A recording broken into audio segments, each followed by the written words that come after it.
নেৰা নেপেৰা চেষ্টাৰ যে গত্যন্তৰ নাই, মানুহে পৰিশ্ৰম কৰিব লাগে, সেই গোটেই মানুহৰ বাবে অৰ্জুনৰ চৰিত্ৰটোৱে আচলতে সাংঘাতিক প্ৰেৰণা আৰু উদগনিৰ এটা উৎস হ'ব পাৰে। তাৰ পাছতো দ্বিধাবোধ দুমোজা আছিলে অৰ্জুনৰ। তেওঁৰ সেই দুমোজাৰ উত্তৰ দিছিলে শ্ৰীকৃষ্ণই। আমাৰ কাৰণে কৃষ্ণ কোনে আমাক উত্তৰ দিব? শ্ৰীকৃষ্ণৰ বুজনিয়ে যদি সিংহভাগ কাম কৰিছে, অৰ্জুনৰ নিজৰ বিবেকেও, তেওঁ নিজৰ বিবেকৰ দ্বাৰাও কিন্তু তেওঁ এই দুমোজাটো এটা সময়ত পৰিত্ৰাণ পাবলৈ সক্ষম হৈছে। কিন্তু দুমোজাৰ পৰা আপুনি সোধাব নোৱাৰে, তেতিয়াহ'লে দুমোজাই আপোনাক বন্দী কৰিলে, দুমোজাই আপোনাক ভাৰাক্ৰান্ত কৰিলে, দুমোজাই আপোনাক নিৰস্ত্ৰ কৰিলে। মানৱীয় গুণ দুমোজাৰ ওচৰত হাৰ মানিলে, যিটো অৰ্জুনৰ ক্ষেত্ৰত হোৱা নাছিল।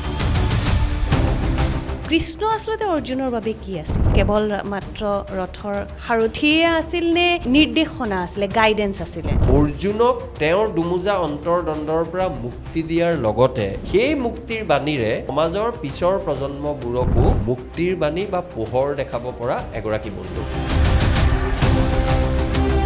অৰ্জুনো সময়ে সময়ে মানুহৰ যিবোৰ প্ৰবৃত্তি, সেই প্ৰবৃত্তিবোৰে অৰ্জুনক কেতিয়াবা কিন্তু ধৰাশায়ী কৰিছে, কিন্তু ধৰাশায়ীক তেওঁক স্থায়ীভাৱে কৰিব পৰা নাই। আমি ইমান হিংস্ৰুক হৈছোঁ, আমি নিৰ্দয় হৈছোঁ, আমি হিংসাপৰায়ণ হৈছোঁ, আমি কথাবোৰ অসহিষ্ণু হৈছোঁ। কিন্তু আমাৰ মহাকাব্যইতো এইবোৰ আমাক শিকোৱা নাই। মহাকাব্যই আমাৰ ভাৰতীয় অধিকাংশ মানুহক চুই গৈছে শক্তিশালীভাৱে, গভীৰভাৱে, যোগাত্মকভাৱে। তেনে এটা চৰিত্ৰৰ পৰা আমি যদি আজিৰ পৃথিৱীক, আজিৰ নতুন প্ৰজন্মক কিবা এটা শক্তিশালী আৰু যোগাত্মক বাৰ্তা দিব পাৰোঁ, আমি কিহৰ বাবে আলোচনা নকৰিম? সেইটোৱে যাত্ৰা, সুন্দৰৰ যাত্ৰা। আমি অৰ্জুনৰ পৰাও শিকিছোঁ, শংকৰদেৱৰ পৰাও শিকিছোঁ, কৃষ্ণৰ পৰাও শিকিছোঁ, আমি জ্যোতি বিষ্ণু ভূপেন হাজৰিকাৰ পৰাও শিকিছোঁ। আমিও একোজন অৰ্জুনেই। কিন্তু আমি হয়তো সেই যুদ্ধ ক্ষেত্ৰত ধনুকাৰ লৈ থিয় হোৱা নাই, আমি অন্তৰ্দ্বন্দ্বত ভুগো। যুক্তিৰ সৈতে আৱেগৰ যুদ্ধ, আমাৰ নিজৰ মনৰ মাজত থকা ভয়ৰ সৈতে যুদ্ধ, প্ৰতিটো খোজত আৱেগিক সিদ্ধান্ত নল'ব, 30 ছেকেণ্ডৰ ৰিলৰ নিচিনা সিদ্ধান্ত নল'ব। অফিচৰ বছে গালি পাৰিলে মই চাকৰিটো এৰিয়েই দিম, ৰেজিগনেশ্যন দিয়েই দিম। ষ্টেটাছ এটা আমি দি দিলোঁ। ভাইৰেল হোৱা ৰিল এটাও বহুতে প্ৰতিভা বুলি ক'ব বিচাৰে। আৰু আমি যদি এই আমাৰ মহাকাব্যলৈ যাওঁ, তেতিয়া আমাৰ অৰ্জুনৰ প্ৰতিভাও কিন্তু প্ৰতিভা আছিলে। অকল এই 30 ছেকেণ্ডতেই সকলোখিনি চলি থাকে, সীমাবদ্ধ হৈ থাকে। আমি আকৌ ভূপেন হাজৰিকা এগৰাকী পামনে? বিষ্ণু প্ৰসাদ ৰাভা, জ্যোতিপ্ৰসাদ আগৰৱালাৰ নিচিনা মানুহ পামনে? আন্ধাৰক দুখ দি থাকিলে নহ'ব, ক'ৰবাত এডাল মম হ'লেও, কলিতা হ'লেও জ্বলাবলৈ চেষ্টা কৰিব লাগিব। মধ্যযুগলৈ চাওক, মহাপুৰুষ শ্ৰীমন্ত শংকৰদেৱৰ কথা, চিহ্ন যাত্ৰা ভাওনাৰ কথা, তাত প্ৰতিভাটো আছেই। এক ধৰণৰ যোগাত্মক বিপ্লৱ আৰম্ভ হ'ল। যেতিয়া মানুহৰ সকলোবোৰ প্ৰচেষ্টা মানুহৰ হিতৰ বাবে সমৰ্পিত হ'ব, মহাকাব্যৰ সকলোৰে ভাল ভাল চৰিত্ৰৰ ভাল ভাল গুণবোৰ সম্পূৰ্ণ বুলি মই নকওঁ, কিছু পৰিমাণে হ'লেও প্ৰতিফলিত হ'ব।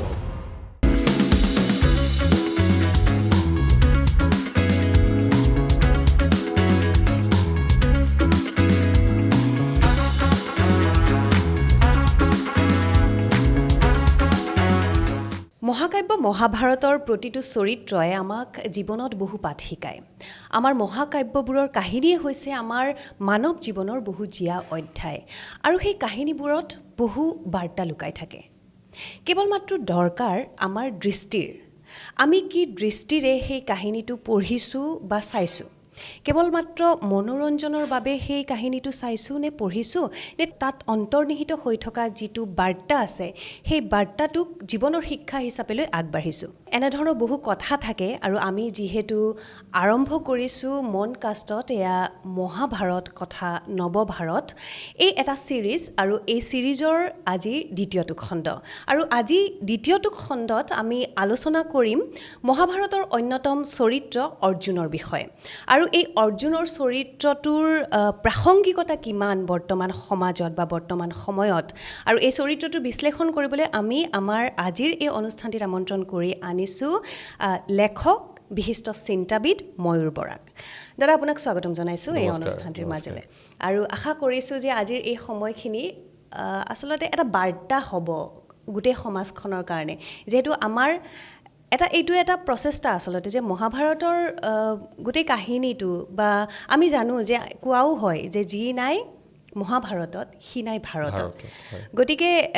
এই মহাভাৰতৰ কাহিনী আমি সকলোৱে জানো কিন্তু আমি কিমানখিনি সময়ত সেয়া কাহিনী হিচাপে চাওঁ নে তাৰ মাজত থকা বাৰ্তাটো আমি আমাৰ জীৱনৰ এটা শিক্ষা হিচাপে লৈ আগবাঢ়োঁ সেইটো কিন্তু আমাৰ ব্যক্তি বিশেষে সেইটো নিৰ্ভৰ কৰে গতিকে আজিও তেনেধৰণৰ আমাৰ কথা বতৰাবোৰ হ'ব আমি আজি পাতিম অৰ্জুনৰ চৰিত্ৰটোৰ বিষয়ে কিমান প্ৰাসংগিক বৰ্তমান সময়ত সেই চৰিত্ৰটো আশা কৰিছোঁ ভাল লাগিব আৰু দৰ্শকেও নিশ্চয় ভাল পাব প্ৰথমতে মই ধন্যবাদ জনাইছোঁ যে দূৰদৰ্শন বা মনকাষ্ট নামৰ যিটো অনুষ্ঠান তাৰ দ্বিতীয়টো বোধ কৰোঁ এইটো পডকাষ্ট মহাভাৰত ছিৰিজৰ তাত মোক নিমন্ত্ৰণ কৰাৰ বাবে ধন্যবাদ দ্বিতীয়তে মই হয়তো দ্বিতীয়তে অহাৰ বাবেই মই বেলেগ আৰু ইয়াত মোৰ কৃতিত্ব আছে বুলি নাভাবোঁ এইটো আপোনালোকৰ বদান্যতা বুলি ক'ব লাগিব যে অৰ্জুনৰ চৰিত্ৰটোৰ বিষয়ে কথা ক'বলৈ মই সুবিধা পালোঁ কাৰণ অৰ্জুনৰ চৰিত্ৰ শ্ৰীকৃষ্ণৰ চৰিত্ৰ মহাভাৰতৰ অন্যতম আকৰ্ষণীয় চৰিত্ৰ যাৰ চৰিত্ৰৰ পৰা আচলতে বৰ্তমান জীৱনত আমি বহু কথা শিকনি হিচাপে প্ৰাসংগিকতা বিচাৰি পাওঁ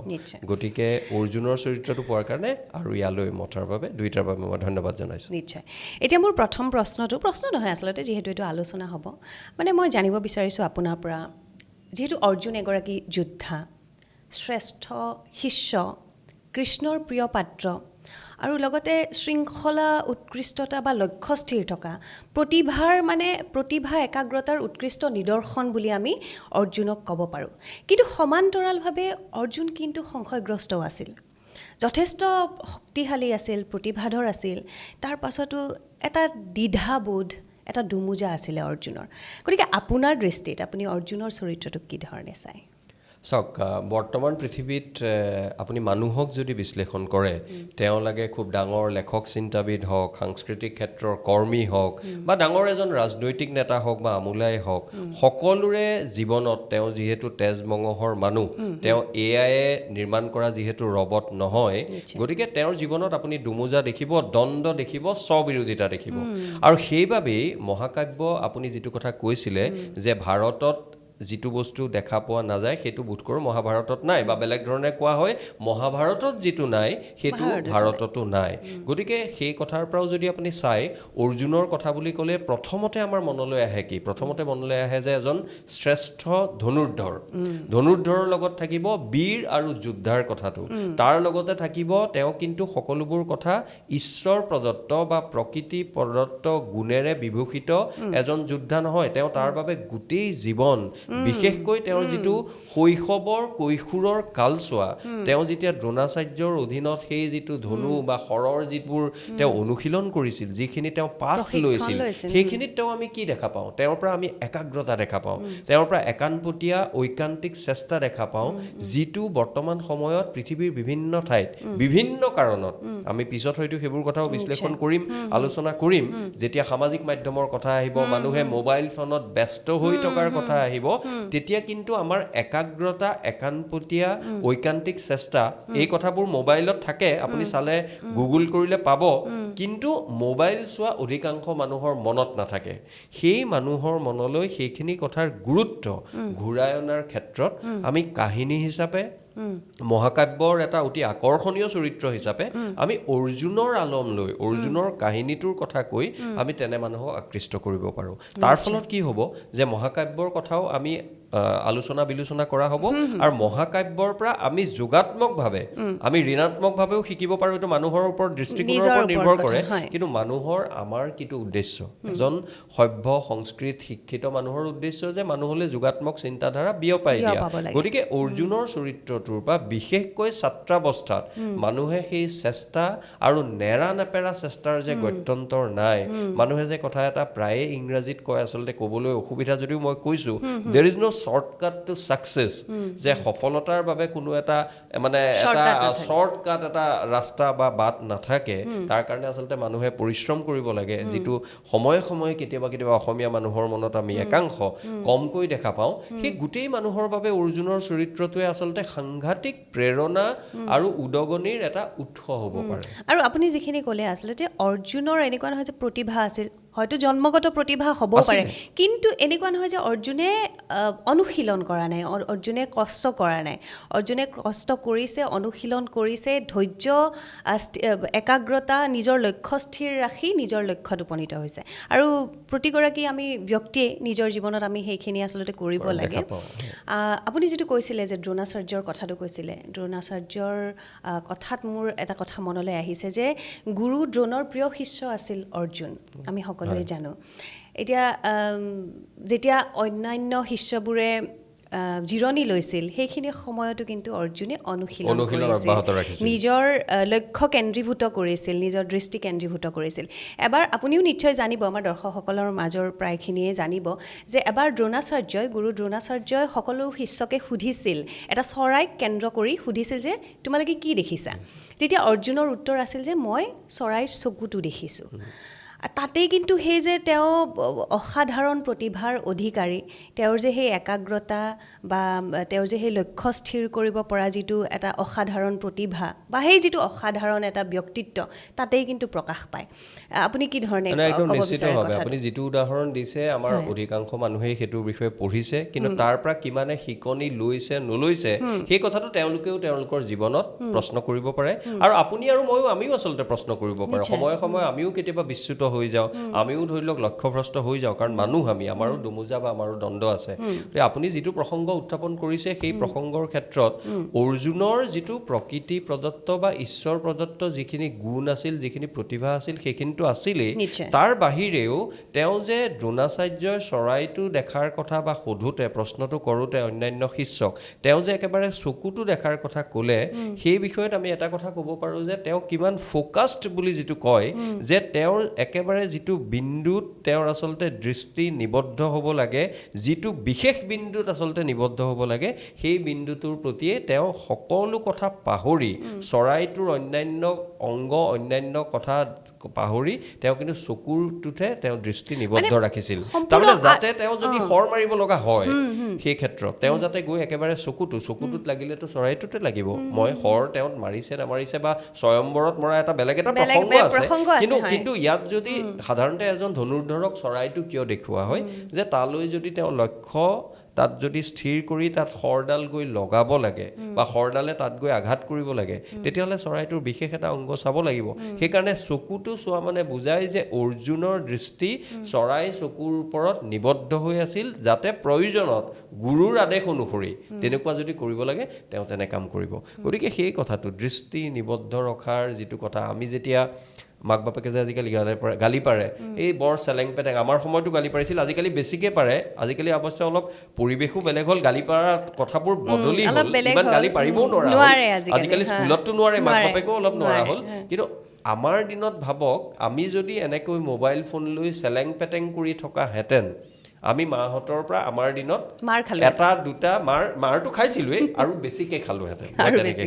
গতিকে সেই গোটেই কথাটোৰ মাজত অৰ্জুনৰ সেই ব্যক্তিত্বৰ সেই গুণৰ পৰা মই ভাবোঁ সকলোৱে সকলো সময়তে শিকিবলগীয়া আছে। মানে একেবাৰে আত্মসমৰ্পণ, শিক্ষাৰ প্ৰতি আত্মসমৰ্পণ বুলি ক'ব লাগিব। বেলেগ কথা, সেই সময়ত তেওঁ বেলেগ কথাৰ দ্বাৰা মানুহ যিটো মানে মনটো বেলেগলৈ ঢাপলি মেলা, মনটো চঞ্চল হ'বলৈ দিয়া, এই সকলো কথাৰ পৰা তেওঁ বিৰত ৰাখিছে। তেওঁ ইমান সংযমী হৈছে, তেওঁ ইমান শৃংখলাবদ্ধতাৰে সৈতে নিজক আগবঢ়াই নিছে, যিটো আমি ডিচিপ্লিন বুলি কওঁ। সেই শৃংখলাবদ্ধতাৰ মাজেৰে, কঠোৰ শৃংখলাবদ্ধতাৰ মাজেৰে তেওঁ আন সকলো কথা নিলগাই থৈ তেওঁ দৃষ্টি নিবদ্ধ কৰিছে, যিটো তেওঁৰ গুৰু দ্ৰোণাচাৰ্যই কৈছে। এইখিনি কথাটো প্ৰতিগৰাকী মানুহ, যেনেকৈ এগৰাকী ছাত্ৰৰ ওপৰতো প্ৰযোজ্য হয়, এগৰাকী যদি আমি ভাবোঁ ৰাজনীতিবিদৰ ওপৰতো প্ৰযোজ্য হয়, কোনোবা এগৰাকী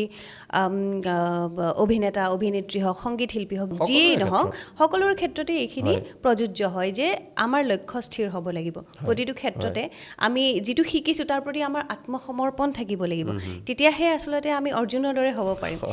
আচলতে আমি এই ভূপেন দাই তেতিয়াই কৈছিল নহয়, কি এটা সুন্দৰ গীত, আকাশী জানেৰে, তেওঁ যে সেই তেজপুৰলৈ আহিছিল, তেজপুৰক বিৰাট ভাল পাইছিল, অসমৰ সাংস্কৃতিক ৰাজধানী বুলি কোৱা হয়। মোৰ লক্ষ্য স্থান, স্থিৰ শব্দটো কোৱা নাই, লক্ষ্য স্থান আজি তেজপুৰ। তেওঁ আহিছে বিমানত, সুন্দৰ গীত এটা ৰচনা কৰিছে, আৰু লক্ষ্য স্থান তেওঁ তেজপুৰলৈ আহিছে, আৰু তেওঁ খুব কাব্যিক আৰু সাংঘাতিক ধৰণৰ এক সুন্দৰতাৰে সৈতে তেওঁৰ মনৰ সেই ভাৱটো তেজপুৰৰ গৰিমা প্ৰতিফলিত কৰি মোৰ লক্ষ্যস্থান তেজপুৰ বুলি কৈ তেওঁ জীৱনৰ লক্ষ্য যে সেই সময়ত গীত এটা ৰচি মানুহক এক ভাবিব নোৱাৰা আনন্দ দিয়া, সেই কথাটো ভূপেন হাজৰিকাৰ জীৱনৰ আমি সেই বিমান যাত্ৰাটোৰ মাজত পাওঁ, এঘণ্টীয়া বিমান যাত্ৰাৰ মাজত। সেইও এক ধৰণৰ লক্ষ্য স্থিৰ থকা মই ভাবোঁ এক যাত্ৰা, যিটো যাত্ৰাৰ পৰা আমি সকলোৱে শিকিব পাৰোঁ। আমি হয়তো গানটো শুনো যে মোৰ লক্ষ্যস্থান আজি তেজপুৰ, শুনি আমি আপোন পাহৰা হওঁ, কিন্তু সেই লক্ষ্যস্থান, সেই যাত্ৰা, যিটো যাত্ৰাত ভূপেন হাজৰিকাই লিখিছিল, তাৰ পৰাও আমি শিকিব পাৰোঁ। নিশ্চয়। আৰু সেইকাৰণেই তেওঁ ভূপেন হাজৰিকা বা সেইকাৰণে জ্যোতি প্ৰসাদ আগৰৱালা, আমি বিষ্ণু প্ৰসাদ ৰাভাৰ কথা কওঁ, জুবিন গাৰ্গৰ কথা কওঁ, কাৰণ তেওঁলোকৰ লক্ষ্য স্থিৰ আছে। সেইটো তেওঁলোকৰ প্ৰতিভাটো আছিলেই, কিন্তু তেওঁলোকে যথেষ্ট কষ্ট কৰিছিল আৰু তেওঁলোকৰ লক্ষ্য স্থিৰ আছিল। এইখিনি কথা আমি আচলতে সদায় নিজেও অনুধাৱন কৰিব লাগে, যে আচলতে আমাৰ হয়তো বহুতৰে থাকিব পাৰে জন্মগতভাৱে, যে বহুতক কোৱা হয় ন যে খুব প্ৰতিভাধৰ, আৰু বহুত প্ৰতিভাধৰ মানুহে কেতিয়াবা তেওঁলোকৰ প্ৰতিভা থাকিও কিন্তু সেইবোৰ অৱহেলা কৰে বা সেইবোৰ অকণমান অপব্যয়, মানে আচলতে যি ধৰণে প্ৰতিভাক জনগণৰ হিতৰ বাবে আৰু নিজৰ পৰিয়াল মাক দেউতাকক আনন্দ দিবলৈ কৰিব লাগে বা নিজৰ আনন্দৰ বাবে, সেইটো নকৰে। তেনেকুৱাও দেখুৱা বুজি নাপায় চাগে, বা নিজে সেইটো, আৰু কিছুমানে বুজি নাপায়, কিছুমানে বুজিও নুবুজাৰ ভাও ধৰে। এই কথাবোৰ আচলতে অলপ অবুজ সাঁথৰৰ দৰে কেতিয়াবা তেনেকুৱা হয়। আৰু মই ভাবোঁ জীৱনত সেইবোৰ কথাতেই আনন্দ আছে। নহ'লে সকলো যদি মানুহ, এফালৰ পৰা আপুনি চাওক, সকলো মানুহ একেটা মতত থাকে, সকলো মানুহ ভালেই, মই ভাল মানুহ ভাল হ'লে ভালেই পাওঁ, এজন দুজন মোৰ এনেকুৱা লাগে যে পূৰ্ণিমাৰ আমাৰ কিহৰ বাবে ইমান মাদকতা আছে, কাৰণ অমাৱস্যা আছে কাৰণে পূৰ্ণিমাৰ মাদকতাটো আছে। কিন্তু তাৰ অৰ্থ মই এইটো কোৱা নাই যে বেয়া মানুহ বাঢ়ক, তেতিয়া আমি ভাল মানুহক গুণানুকীৰ্তন কৰিম, ভাল মানুহেই থাকক, কিন্তু বেলেগ হ'ব লাগে, যিটো আমি তাৰতম্য, এটা বেলেগ এটা বৈপৰীত্য, এটা ডাইভাৰ্চিটি, বহুত্ববাদ, যিটো আমাৰ ভাৰতৰ ক্ষেত্ৰতে কয় ন, India lives in diversity, soul of India lies in diversity, pluralism. এই কথাবোৰৰ মাজত আচলতে এটা এটা বাক্য বা উক্তি তাতেই আচলতে সীমাবদ্ধ কৰিলে নহ'ব। সেই কথাবোৰৰ পৰাও আমি আচলতে আমাৰ সমাজখনত সত্যতা আৰু প্ৰাসংগিকতা বিচাৰি ল'ব লাগিব, আৰু আমি ইচ্ছা কৰিলে সেইটো কথা বিচাৰি পাওঁ। নিশ্চয়। এতিয়া মই আৰু আন এটা মুহূৰ্তলৈ যাব বিচাৰিছোঁ, মহাভাৰতৰে, য'ত মানে আমি অৰ্জুনক দেখিছিলোঁ যথেষ্ট দুমোজাত তেখেত পৰিছিল। কুৰুক্ষেত্ৰৰ যুদ্ধত অৰ্জুনৰ এটা সময়ত কিন্তু হাত কঁপিছিল, যেতিয়া তেওঁ দেখিছিল যে সন্মুখত সকলোখিনি নিজৰেই মানুহ, আৰু তেওঁ নিজেই নিজকে প্ৰশ্ন কৰিছিল যে এই বিজয়ৰ কি অৰ্থ, যদি এই বিজয় নিজৰ মানুহখিনিৰ ক্ষতিৰ বিনিময়ত হয়, বা এই জয় যদি মোৰ নিজৰ মানুহখিনিৰ ক্ষতিৰ বিনিময়ত আহে, তেতিয়াহ'লে এই জয়ৰনো কি অৰ্থ। তেওঁ নিজেই এটা সময়ত তেনেধৰণৰ এটা প্ৰশ্নৰ সন্মুখীন হৈছিল, বা তেনেধৰণৰ এটা দুমোজাৰ সন্মুখীন হৈছিল। কিন্তু সেইখিনি সময়ত তেওঁৰ সেই দুমোজাৰ উত্তৰ দিছিলে শ্ৰীকৃষ্ণই। গতিকে আমাৰ জীৱনতো তেনেধৰণৰ দুমোজা আমি মানে বহুত আহে, কিন্তু আমাৰ কাৰণে কৃষ্ণ কোন, বা আমাৰ কাৰণে আমি সেইখিনি সময়ত কাৰ শুনিম, কোনে আমাক উত্তৰ দিব? খুব এইটো গভীৰ, অলপ দাৰ্শনিক ধৰণৰ প্ৰশ্ন, যি মানুহ দৰ্শনৰ লগত নিবিড়ভাৱে জড়িত তেওঁ হয়তো অতি সুন্দৰ উত্তৰ দিব পাৰিব। কিন্তু মই নিজৰ চিন্তাৰে ভাবোঁ, আপুনি যিটো কথা কৈছে যে অৰ্জুনৰ যিটো দুমোজা, যিটো দ্বিধাগ্ৰস্ততা, কুৰুক্ষেত্ৰৰ ৰণলৈ আহি সন্মুখত সকলো ককায়েক ভায়েক, মানে ইষ্ট কুটুম্বৰ হাতৰ মানে তেওঁলোকক যদি আমি বক্ষ বিদীৰ্ণ কৰি হাত ৰাঙলি কৰি সেই বিজয়ৰ মানে আচলতে তাৰ পৰা কি লাভ হ'ব, কাৰ লাভ হ'ব আৰু কি হ'বগে, সেই কথালৈ আচলতে খুব যুক্তিসংগত কাৰণতে এজন আৱেগিক মানুহ হিচাপে, অৰ্জুনৰতো আৱেগ আছিল, আৱেগৰ লগত তেওঁৰ ইষ্ট কুটুম্ব, তেওঁৰ পৰিয়ালৰ ককায়েক ভায়েক, মানে যুধিষ্ঠিৰ বা ভীম নকুল সহদেৱৰ বাহিৰেও কৌৰৱৰ যিসকল, আমি সকলোৱে বুজাৰ অৰ্থত আজিকালি অসমীয়া ভাষাত সোমাই গৈছে কাজিন বুলি কওঁ,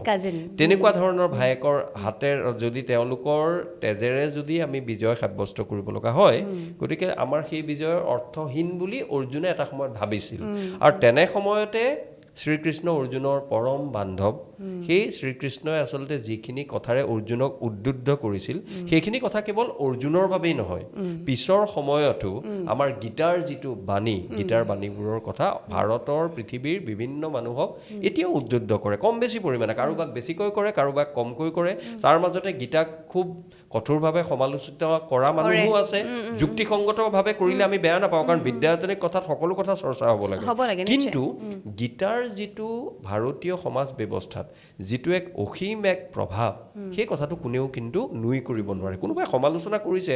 তেওঁ যদি বেয়া ভাৱ নৰখাকৈ বিদ্যায়তনিকভাৱে কৰিছে, সেইটো এটা বেলেগ কথা, কিন্তু গীতাৰ যিটো প্ৰভাৱ তাক কিন্তু নুই কৰা অসম্ভৱ। আৰু গীতাৰ প্ৰভাৱৰ কথা ক'লেই অৰ্জুনৰ সেই সংকোচ দ্বিধাগ্ৰস্ততাৰ কথা কিহৰ বাবে তেওঁ ধনুকাৰ সামৰিব বিচাৰিছিল কিহৰ বাবে শ্ৰীকৃষ্ণই আহি বুজাব লগা হৈছিল সেই কথাখিনি কেতিয়াবা কেতিয়াবা যুদ্ধও যে ধৰ্ম হৈ পৰে সেইটোৱে নহয় জানো যে যুদ্ধও জীৱনৰ ধৰ্ম হৈ পৰিছে যুদ্ধও লক্ষ্য হ'ব পাৰে যে অধৰ্মক নাশ কৰি পৃথিৱীত ধৰ্ম আনা এইটো ধৰ্ম মানে মই খুব আমাৰ সাধাৰণতে বুজা অৰ্থৰ ধৰ্মৰ কথাটো নাই কোৱা ৰিলিজিয়ন বা তেনেকুৱা ধৰণৰ বনাই কোৱা যে এক ধৰণৰ অন্যায় অবিচাৰৰ কথাবোৰ আমি নোহোৱা কৰি আমি যেন অমাৱস্যাক নোহোৱা কৰি পূৰ্ণিমা অনা যদি আমি ৰূপকাত্মকভাৱে কওঁ এই অন্যায় অবিচাৰ দূৰ কৰি আমি যদি ধৰ্মৰ পৃথিৱী মানে পোহৰৰ পৃথিৱীখন আমি আগুৱাই দিওঁ বা লৈ যাওঁ তাৰ বাবে শ্ৰীকৃষ্ণই আচলতে অৰ্জুনক নানান কথাৰে নানা তাত দাৰ্শনিক কথা আছে গভীৰ কথা আছে যুক্তি আছে সেইবোৰৰ সৈতে উদ্বুদ্ধ কৰিছিল আৰু এটা সময়ত তেওঁ সফল হৈছিল আৰু শ্ৰীকৃষ্ণ সফল হৈছিল বাবে এদিন গৈ অৰ্জুন বা পাণ্ডৱে বা পাণ্ডৱ শিবিৰে কৌৰৱ শিবিৰৰ ওপৰত তেওঁলোকৰ বিজয় সাব্যস্ত কৰিবলৈ সক্ষম হৈছিল কিন্তু এটা কথা হৈছে এই যিখিনি গীতাৰ বাণী এতিয়া আমাৰ তেনেধৰণৰ দুমোজা আমাৰ জীৱনত প্ৰায়ে আহে কিন্তু সেই গীতাৰ বাণী বা সেই গীতাখন পঢ়িটো আমি বহু সময়ত বুজিয়ে নাপাওঁ সেইটো আমি সাধাৰণ মানুহ হিচাপে ক'ব পাৰোঁ আজি মই মানে বহুতে হয়তো বুজি নাপাব পাৰে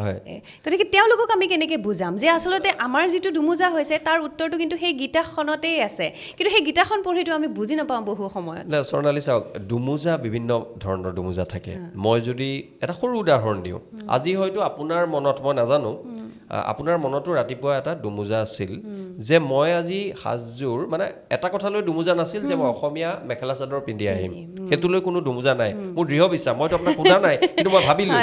কিন্তু কোনটো ৰঙৰ মেখেলা চাদৰযোৰ মই আজি পিন্ধিম আপোনাৰ অলপ দুমোজা আছিল আপুনি কাৰোবাৰ লগত নিশ্চিতভাৱে আলোচনা কৰিছে বা নিজৰ মনতে তেওঁ গুণাগথা কৰি আজিৰ সাজযোৰ আপুনি পৰিধান কৰি আহিছে তেনেকুৱা কথা মানুহে ভাবে অকল মহিলাৰে হয় মহিলাৰ নহয় পুৰুষৰো হয় ময়ো ভাবিছোঁ মই আপোনাক সুধিছিলোঁ হ'বলা মন কাষ্টৰ পিছৰ ফালে বা কেনেকুৱা ৰং থাকে আপুনি দুটা বৰণ কৈছিল যে আপুনি এই দুটা ৰং নিপিন্ধিব তাৰ বাহিৰে বেলেগ ৰং পিন্ধিব পাৰে কিন্তু মই টেলিভিশ্যনত প্ৰায় গৈ থকা মানুহ মেল মিটিঙত গৈ থকা মানুহ বেলেগ ৰঙৰ মোৰো বহুবোৰ মানে মই অকণমান বাহাদুৰি মাৰি খুব মানে ধনাত্মকভাৱে ক'ব পাৰোঁ মোৰো বহুত চোলা কামিজ বা এনেকুৱা ধৰণৰ আছে গতিকে তাৰপিছত ময়ো দুমোজাৰ পিছৰ পৰা এইটো এক ধৰণৰ দুমোজা কেতিয়াবা দুমোজাবোৰ ডাঙৰ হয় বিভিন্ন মাত্ৰাৰ দুমোজা আছে মই সকলোলৈ নাযাওঁ কেতিয়াবা আপুনি জীৱনত কেতবোৰ সিদ্ধান্ত ল'ব লগা হয় চাকৰি বাকৰিৰ ক্ষেত্ৰত ল'ৰা ছোৱালীৰ ক্ষেত্ৰত বিয়াৰ ক্ষেত্ৰত বন্ধু বাছনি কৰাৰ ক্ষেত্ৰত বন্ধু শত্ৰু চিনাকি কৰাৰ ক্ষেত্ৰত বিভিন্ন ক্ষেত্ৰত মানুহ দুমোজা আৰু দুমোজাত পৰা মানে তাৰ কথা কিন্তু সকলোবোৰ নয়ৰ্থক বা নেতিবাচক নহয় দুমোজাত কোন মানুহ পৰে দুমোজাত সেইসকল মানুহ পৰে তাৰমানে আপুনি চিন্তা কৰিব পাৰে তাৰমানে দুইটা দিশ চিন্তা কৰি আপুনি দুমোজাত পৰিছে কিন্তু দুমোজাত পৰি চিন্তাৰ সেই মানে আপোনাৰ যিটো আপুনি কি বুলি ক'ব এক ধৰণৰ পুখুৰী বা আপুনি যি ধৰণৰ কথাই নকওক কিয় তাৰ পৰা যদি আপুনি উঠাব নোৱাৰে আপুনি যদি দুমোজাতেই থাকি যায় তেতিয়াহ'লে সেইখিনি মানুহ আপোনাৰ অলপ দুমোজা থাকিব কিন্তু দুমোজাৰ পৰা আপুনি শেষত গৈ যদি উঠাব নোৱাৰে তেতিয়াহ'লে দুমোজাই আপোনাক বন্দী কৰিলে দুমোজাই আপোনাক ভাৰাক্ৰান্ত কৰিলে দুমোজাই আপোনাক নিৰস্ত্ৰ কৰিলে তাৰমানে মানৱীয় গুণ দুমোজাৰ ওচৰত হাৰ মানিলে যিটো অৰ্জুনৰ ক্ষেত্ৰত হোৱা নাছিল কিহৰ বাবে হোৱা নাছিল শ্ৰীকৃষ্ণৰ বুজনিৰ বাবে আৰু মই ভাবোঁ নিশ্চিতভাৱে শ্ৰীকৃষ্ণৰ বুজনিয়ে যদি সিংহভাগ কাম কৰিছে অৰ্জুনৰ নিজৰ বিবেকেও মই যেনেধৰণে মহাভাৰতখন পঢ়োঁ বা বুজিবলৈ চেষ্টা কৰোঁ অৰ্জুনৰ বিবেকেও কৈছে মনেও কৈছে এটা সময়ত হয় যে মোৰ বান্ধৱ শ্ৰীকৃষ্ণটো ভগৱানৰ নিচিনা তেতিয়াৰ তেনেকুৱা এটা মৰ্যাদা তেনেকুৱা মাত্ৰা পোৱা অৰ্জুনেও তেনেদৰে ভাবে যদিও নিজৰ বন্ধু কিন্তু মই ভাবোঁ শ্ৰীকৃষ্ণক তেওঁ 80% 90% কিমান দিছেতো মই নাজানো যদি অধিকাংশ সিংহভাগো দিছে তেওঁ নিজৰ বিবেকৰ দ্বাৰাও কিন্তু তেওঁ সেই দুমোজাটো এটা সময়ত পৰিত্ৰাণ পাবলৈ সক্ষম হৈছে তেতিয়াহ'লে আমি আমাৰ নিজৰ বিবেকক আমি আমাৰ নিজৰ মনটোকেতো আমি কৃষ্ণ বুলি ধৰি ল'ব পাৰোঁ আমাৰ ভিতৰত কাৰণ সেইখিনি দুমোজাত যদি মই মোৰ মনৰ শুনিছোঁ মই মোৰ বিবেকৰ শুনিছোঁ মানে চাগে মই সঠিক আমাক স্বৰ্ণালী নাজানো আমি যিহেতু আৰু অলপ আগৰ আমাৰ সময়ত মোৰ ছাৰ বাইদেউসকলে নিজৰ পৰা প্ৰাথমিক বিদ্যালয়ত বা কটন কলেজলৈ যোৱাৰ আগতে কটন কলেজিয়েট স্কুলত পঢ়াৰ সময়ত এটা কথা খুব কৈছিলে মন আৰু বিবেক এনেকুৱা কথা এটা কয় যে ছাত্ৰাৱস্থাত মানে কৈশোৰ আমাৰ যিটো টিনেজ বুলি কয় যেতিয়া মানে হৰমনে বহুবোৰ কথা নিয়ন্ত্ৰণ কৰে, বিবেক অকমান পিছত পিছুৱাই থাকে, হয়। হৰমনৰ মানে দৌৰাত্মত বেছি ল'ৰাজন হয়। বা ছোৱালীজনীয়ে ভাবে যে বিবেকৰনো কি প্ৰয়োজন, মনটোৱে ইমান লকাই আছে। হয়, হয়, আপুনি গম পাইছেনে? এইটো হয়, বৰ হয়। ভাল অসমীয়া শব্দ। হয়। মই ভাবো বহুবোৰ কথা এই কথাটোৱে আমাক বুজাব পাৰে। মনে লকাই থকা সেই ছাত্ৰাৱস্থাৰ 14, 15, 16, 17 বছৰ বয়সত তেতিয়া বিবেক যদি কেনেবাকৈ আপোনাৰ আগত উপস্থিত হয় বা আপুনি বিবেকক যদি কিছু সময় দিয়ে, তেতিয়াহ'লে সুযোগ দিয়ে, তেতিয়াহ'লে কিন্তু আপোনাৰ হৰমনৰ দৌৰাত্মক, হৰমনো লাগিব, হৰমন একেবাৰে নাথাকিলেতো পৃথিৱীত আকৌ বংশ বৃদ্ধিয়ে নহ'ব, বহুত কথা নহ'ব, সেইবোৰ বিষয়লৈ আমি নাযাওঁ। কিন্তু হৰমনক অকণমান নাকি লগোৱাৰ ক্ষেত্ৰত আমি নিজৰ বিবেকক, আৰু হৰমন বুলি ক'লে মনটোকো নাকি লগোৱাৰ ক্ষেত্ৰত বিবেকৰ এটা সাংঘাতিক গুৰুত্ব আছে। গতিকে আমাক কিন্তু সেইখিনি আচলতে সময়ত আকৌ আমি বিবেকক গুৰুত্ব নিদিওঁ। কিন্তু আমি চাওক, এই যে অনুষ্ঠানটো কৰিছোঁ, আমিতো আশা কৰিছোঁ, আমিতো অকল অৰ্জুনৰ কথা অধিকাংশ দৰ্শকেই জানে, হয়তো আমাতকৈ বহু বেছিকৈ জনা দৰ্শকো আছে। কিন্তু অৰ্জুনৰ চৰিত্ৰটোৰ প্ৰাসংগিকতা আৰু আজিৰ দিনত সকলো বয়স, সকলো প্ৰজন্মৰ মানুহে শিকিব পৰা কিবোৰ গুণৰাজি আছে, তাকে আমি আলোচনা কৰিছোঁ। সেইটোৱেই কথা, নহয় জানো? নিশ্চয় নিশ্চয়। এতিয়া এই যিটো আপুনি কৈছিলে যে ধৰ্ম ৰক্ষাৰ কাৰণে যুদ্ধ কৰিব লগা হৈছিলে, সেইটো কিন্তু এটা সাংঘাতিক মানে কঠিন নিৰ্বাচন, কঠিন এটা সিদ্ধান্ত। মানে আমি আমাৰ এনেকুৱা হয় যে আমাৰ বহুতৰে বা আমাৰ প্ৰায়খিনিৰে এনেকুৱা হয় যে জীৱনটো আমাৰ বাবে সহজ হওক, কিন্তু নহয়। বহু সময়ত আমাৰ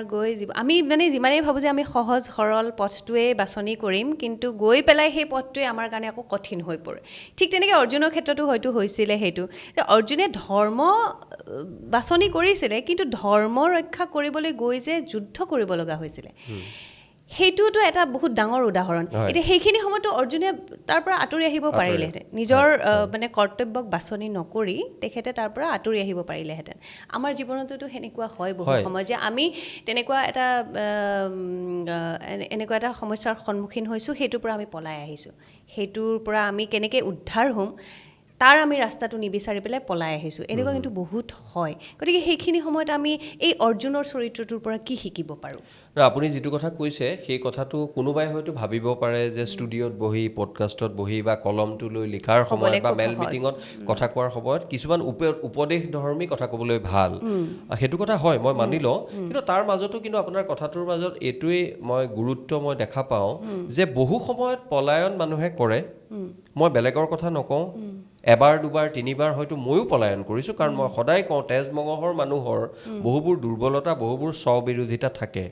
কিন্তু কিমান কমকৈ কৰিছোঁ, আৰু পলায়ন কৰি যে আমি আচলতে চাপৰিলে মেঘ নেৰাই বুলি অসমত যে এটা আপ্তবাক্য আছে,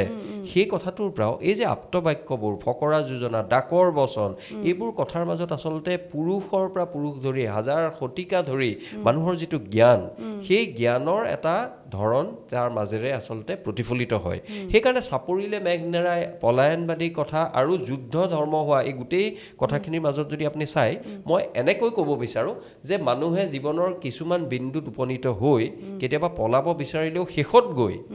কৃষ্ণৰ নিচিনাটো সকলোৰে নাথাকে, বা সেইটো এটা ঐতিহাসিক মহাকাব্যিক এটা চৰিত্ৰ। তেওঁ বিবেকৰ বাবেই হওক, আগৰ কোৱা কথাবোৰৰ বাবেই হওক, তেওঁ এটা সিদ্ধান্ত লয়, যিটো সিদ্ধান্ত আপুনি আপাত দৃষ্টিত দেখিব পাৰে যিটো বৰ কঠোৰ সিদ্ধান্ত, দেখাত কঠোৰ সিদ্ধান্ত, কিন্তু যিটো সিদ্ধান্ত শেষত গৈ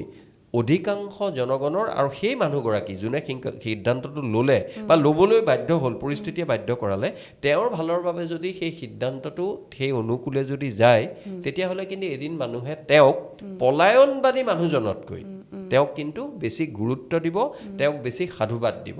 আৰু সেই কথাটোৰ মাজতে আচলতে অৰ্জুনে সেই সময়ত লোৱা যে যুদ্ধও যেতিয়া ধৰ্ম হৈ পৰে, শুনিবলৈ মানুহে যুদ্ধৰ কথা ক'লেতো সদায় কয়, আব্ৰাহাম লিংকনে কৈছিল যে নন ভাইলেন্সৰ কথা কওঁতে কৈছিলে যে violence adds darkness to a sky which is already devoid of stars. তাৰমানে তৰা নথকা এই আকাশখনক আমি যদি হিংসাৰ কথা কওঁ, তেতিয়াহ'লে আৰু অলপ আন্ধাৰ জাপি দিয়াৰ দৰে হ'ব।